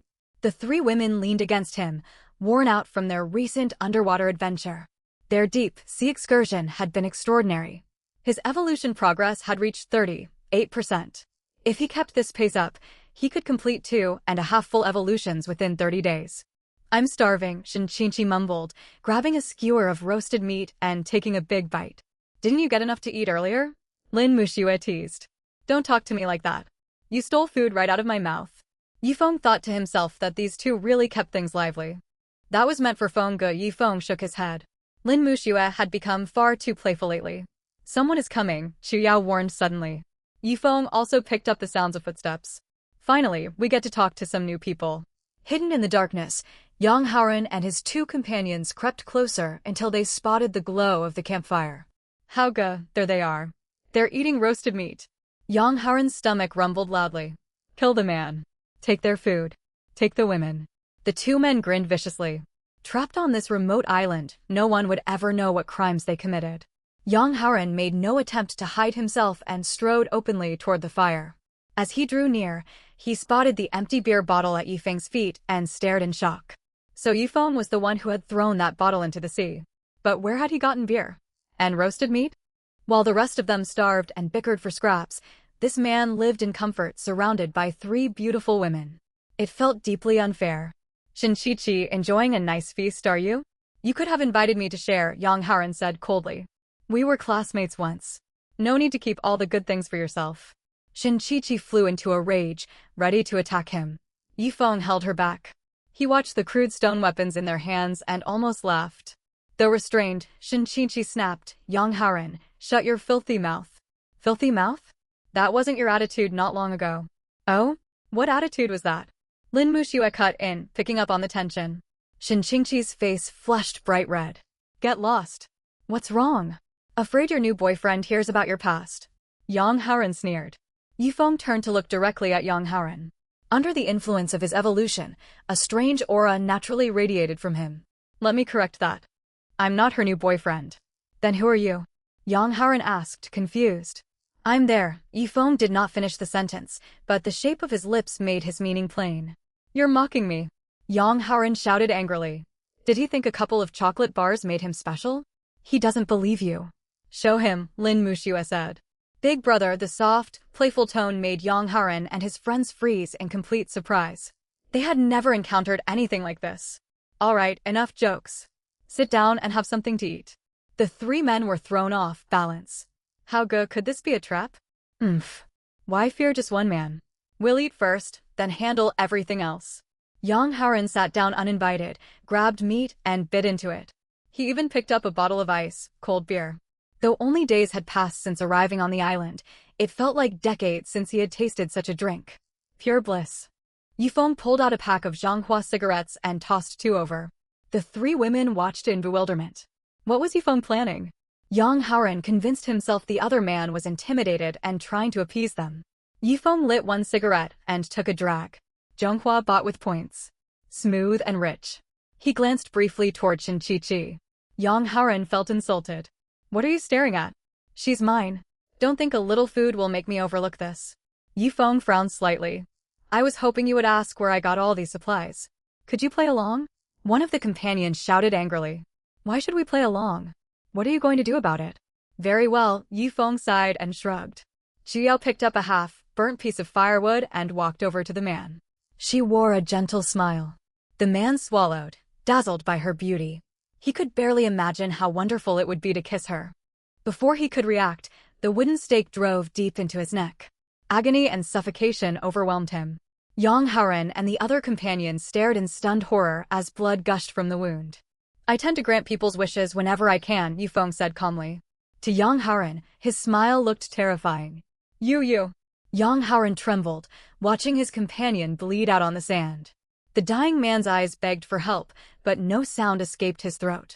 Xiao returned to her spot by the fire as if nothing had happened, her expression innocent. Yang Haoren had bought skeletons. The people of Kant Village and giant centipedes were terrifying. But none of them compared to this seemingly harmless celebrity. Behind him, his remaining companion was so terrified he lost control of his bladder. Warm blood from his dying comrade soaked his clothes. They were not going to die at the hands of monsters, but at the hands of other humans. Truly cruel of you, forcing such a lovely, gentle young lady to do your dirty work, Yifeng said, placing a hand over his chest in mock sorrow. He sighed. Now, where were we? Lin Muxue was about to answer, but Yifeng gestured toward Yang Haoren. You tell me. Yang Haoren's lips turned purple. His mind spun in panic. He looked desperately toward Shin-Chi-Chi for help. Shin-Chi-Chi reveled in seeing Yang Haoren humbled. We were talking about playing along, big brother, the terrified surviving man reminded him shakily. Yes, playing along. Yifeng gave him a thumbs up. Good memory. So play along for me. Where did you get all your supplies? Yang Haoren forced out in a trembling voice. Yifeng frowned at his obvious terror. That's too much fear in your tone. Ask me with the same arrogant attitude you had when you arrived. Try again. You do it, Yufeng said, growing annoyed, pointing at the other surviving man. Overwhelmed by terror, the man immediately pointed at Yang Haoren. It was all his idea. He said there was only one man here. He said we should kill you, and then what? Yufeng narrowed his eyes. And then take the women for ourselves. The man dared not finish his sentence. The three women looked at them with open contempt. Men like them were not worthy of even the smallest respect. I see. Don't just stand there chatting. Eat. There is plenty of meat. It won't keep until tomorrow, so we may as well finish it all. Sir, I surrender. Spare me. Yang Haoren dropped to his knees and begged. Yifeng sighed. Come on, eat, smoke, drink beer. Don't let food go to waste. Forced to obey, Yang Haoren and his companion stuffed meat into their mouths. They could barely taste it, they only knew this was survival. Yifeng exhaled smoke. I actually owe you a small debt of gratitude. If you hadn't treated Shinchichi so poorly, she would never have come out here, and I would never have met her. You are worthy of everything, sir. We are nothing. Enough flattery. Just eat. You have a journey ahead of you. Yifeng was growing bored. He had yet to meet anyone with real backbone. A journey ahead of them? The two men lost all appetite and kowtowed frantically, begging for mercy. I told you to eat, not kowtow. Are you disrespecting me? Yifeng's expression turned cold. Terrified, they forced down mouthfuls of meat, washing it down with gulps of beer. Bro, spare us. We'll never do it again. The two men knelt on the ground, kowtowing, on the verge of choking after eating so much. Yifeng stood up and brushed sand off his trousers. Up till now, neither of you even asked where I got all these supplies. What a letdown. They're all yours to deal with. With that, Yifeng prepared to leave, leaving these minor foes for the women to handle. He suddenly thought of something and glanced back with a smile. Do you know why only 4 of us are left alive? Because everyone else was killed by them. Yifeng spoke with a soft laugh and walked away. Yang Haoren and his underlings stared blankly at the 3 stunning, looking women. Their faces glowed brightly in the firelight. Yet at that moment, it felt as though evil spirits with bared fangs loomed behind them. Lin Muxue covered her mouth and giggled, nearly terrifying the underling out of his wits. Oh right, what were you going to do to us just now? Say it again. Lin Muxue asked curiously. Shinchichi rolled her eyes. You'll never be able to copy what Brother Feng does. Oops, I almost forgot. Someone was calling another person pet names. Lin Muxue's comment shut the conversation down at once. Sure enough, Shinchichi's head snapped toward Yang Haoren. This wretched man had given Lin Muxue ammunition to tease her. If Brother Feng got the wrong idea about her, killing this man 100 times over still wouldn't be enough. Sister, your ex-boyfriend really digs his own grave. Qiao seized the chance to mock him, unwilling to let their earlier mistreatment go unremarked. I've told you before. He is not my ex-boyfriend at all. Qiao turned toward Yang Haoren, putting on a pitiful look. Are you her ex-boyfriend? Yang Haoren stared at Qiao in terror, convinced a denial would cost him his life. Yes. Qiao smiled in satisfaction. Sister, he said yes. Shinchichi's beautiful face twitched. She raised her hand and swung a slap. Yang Haoren squeezed his eyes shut, waiting for pain. When nothing came, he slowly opened them and touched his cheek unharmed.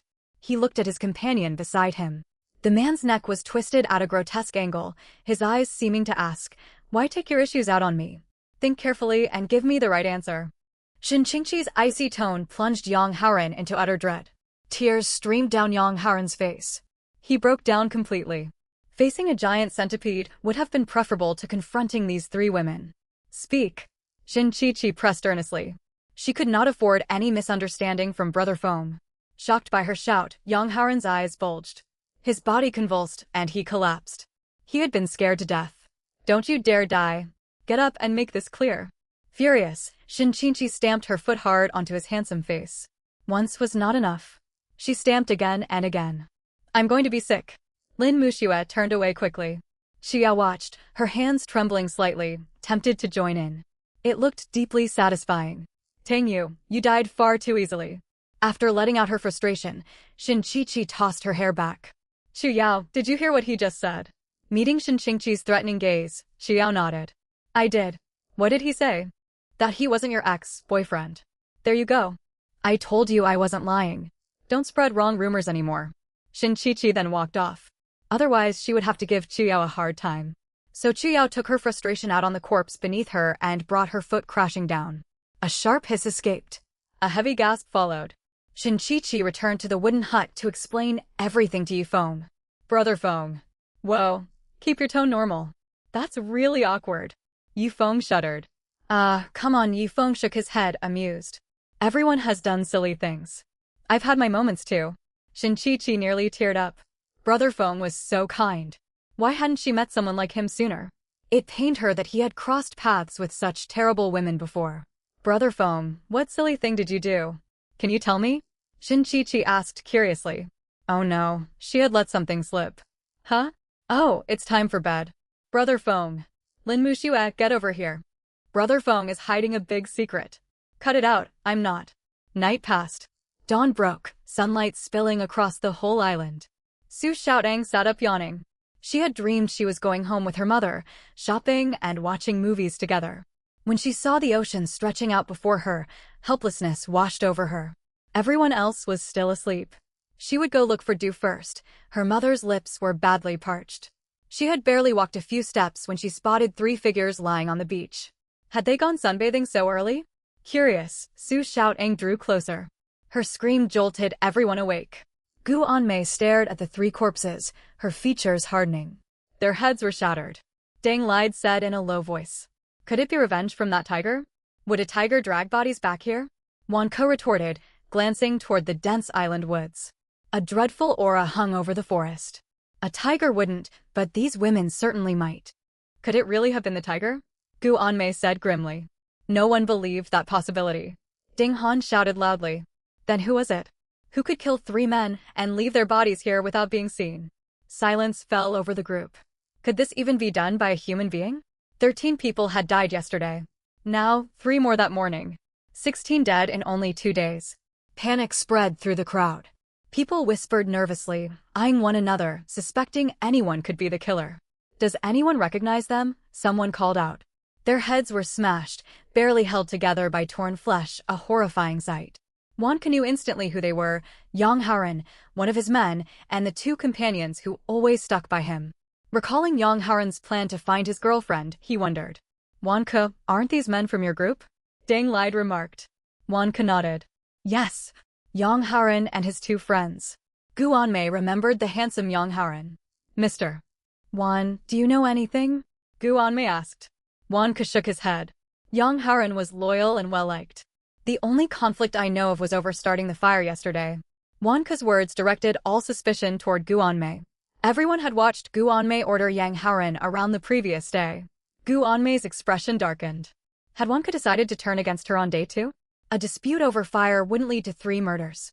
Deng Lide spoke up. Wan Ke thought to himself what a sycophant, still taking her side. Besides, smashing 3 skulls would make tremendous noise. We would all have woken up. Perhaps they snuck off and met misfortune out in the wild. Someone spoke up. What if those 4 people did this? Now that you mention it, that's very possible. We should go confront them. If that's true, those 4 are extremely dangerous. Any one of us could end up dead at their hands. Gu Anmei's mind raced. This was an opportunity to eliminate that man who had mocked her back in the waiting hall. Wan Ke interjected calmly. Instead of chasing after revenge, we ought to secure food for today. We need strength to act. Gu Anmei saw the sense in that. Supplies were the top priority. Wan Ke, send people to find where they are camped. Understood. Everyone else, head into the woods to hunt. Deng Lide hefted a wooden spear tipped with sharpened stone. With weapons like this, we could even take down that tiger we saw yesterday. Good luck to all of you. Come back safely. Gu Anmei smiled, her charm convincing. Once the hunting party left, Gu Anmei sat comfortably beneath a shelter woven from banana leaves, enjoying the sea breeze. While everyone else labored, Gu Anmei only gave orders from her seat. Gu Jie. Gu Anmei turned, irritation crossing her face at the sight of the young girl. Su Xiaotang kept her temper contained, though barely. What is it? My mother's wound is infected. One of the nurses said if it isn't treated soon, her leg might have to be amputated. Tears welled in Su Xiaotang's eyes. If Gu Anmei possessed medicine, she would have given some to send the girl away. But she had none, and dared not admit it openly. I heard some plants chewed up can be used for inflammation. Try that. I already tried. It didn't work. Then try other plants. Something has to help. Su Xiaodong dropped to her knees. Gu Jia, please. I apologize for my attitude yesterday. My mother cannot lose her leg. Watching Su Xiaodong kneel, Gu Anmei massaged her temples. We're only on day 2. There are 28 days left. I have over 100 people to look after. Medicine cannot be wasted on non-life-threatening injuries. But that man yesterday, you said his injury wasn't serious enough for medicine. Where exactly are we supposed to draw the line? Su Xiaodong burst out. Her outburst drew the notice of nearby women. Some hurried to fetch Su Huan, warning that her daughter was causing trouble again and would make their situation worse. Other women listening demanded answers. What counted as a valid reason to use the precious medicine? Back in the old world, Gu Anmei would have pulled a gun to silence dissent. Without a gun now, she chose another way. A sharp slap sent Su Xiaodong tumbling across the sand, blood trickling from the corner of her mouth. You will not question my decisions. Gu Anmei snapped. Her menacing tone silenced the other women. Su Huan hobbled over at once, bowing apologetically. I'm so sorry, Gu Jia. She's just a foolish child. Please overlook this. Keep her under control before she causes more trouble. Yes, my apologies. Su Xiaodong hated seeing her mother grovel. She turned and stormed off. Gu Anmei huffed. A single slap had quieted her down. 3 hours later, the hunting party returned. They carried 2 wild boars, a moose, and several hares, a bountiful harvest. The women cheered at the sight of food. Their crude stone-tipped weapons had proven effective. Gu Anmei stepped forward to greet them. Well done, everyone. Ladies, bring them water. Did everyone come back unharmed? Gu Anmei asked. Deng Light answered. Only one man got hurt. With our new weapons, we won't go hungry. Wonderful. You are all heroes. Gu Anmei reached for her wristwatch to log the newly obtained supplies, her real objective. But the watch displayed that the supplies had already been registered. Her brows drew together. Who logged these supplies without permission? She demanded. Wan Ke stepped forward with a smile. I've been keeping inventory for our team. Transfer the records to me now. I'll hold on to them for now. We can settle accounts later. Wan Ke insisted. Gu Anmei stared at Wan Ke, silently questioning if this was how he pursued her. Wan Ke met her gaze unyielding, as if to say that was exactly how it would be. Deng lied, what about you? Gu Anmei turned to him. Wan Ke and I agree this arrangement is more practical. We can tally everything up later. Gu Anmei sensed danger. If she mishandled this, her position would be undermined. Wan Ke gestured. An injured man stepped forward, blood streaming down his arm. This man needs medicine to stop bleeding and treat infection. Wan Ke spoke deliberately, a faint mocking glint in his eyes, as if he already knew Gu Anmei had no medicine to give.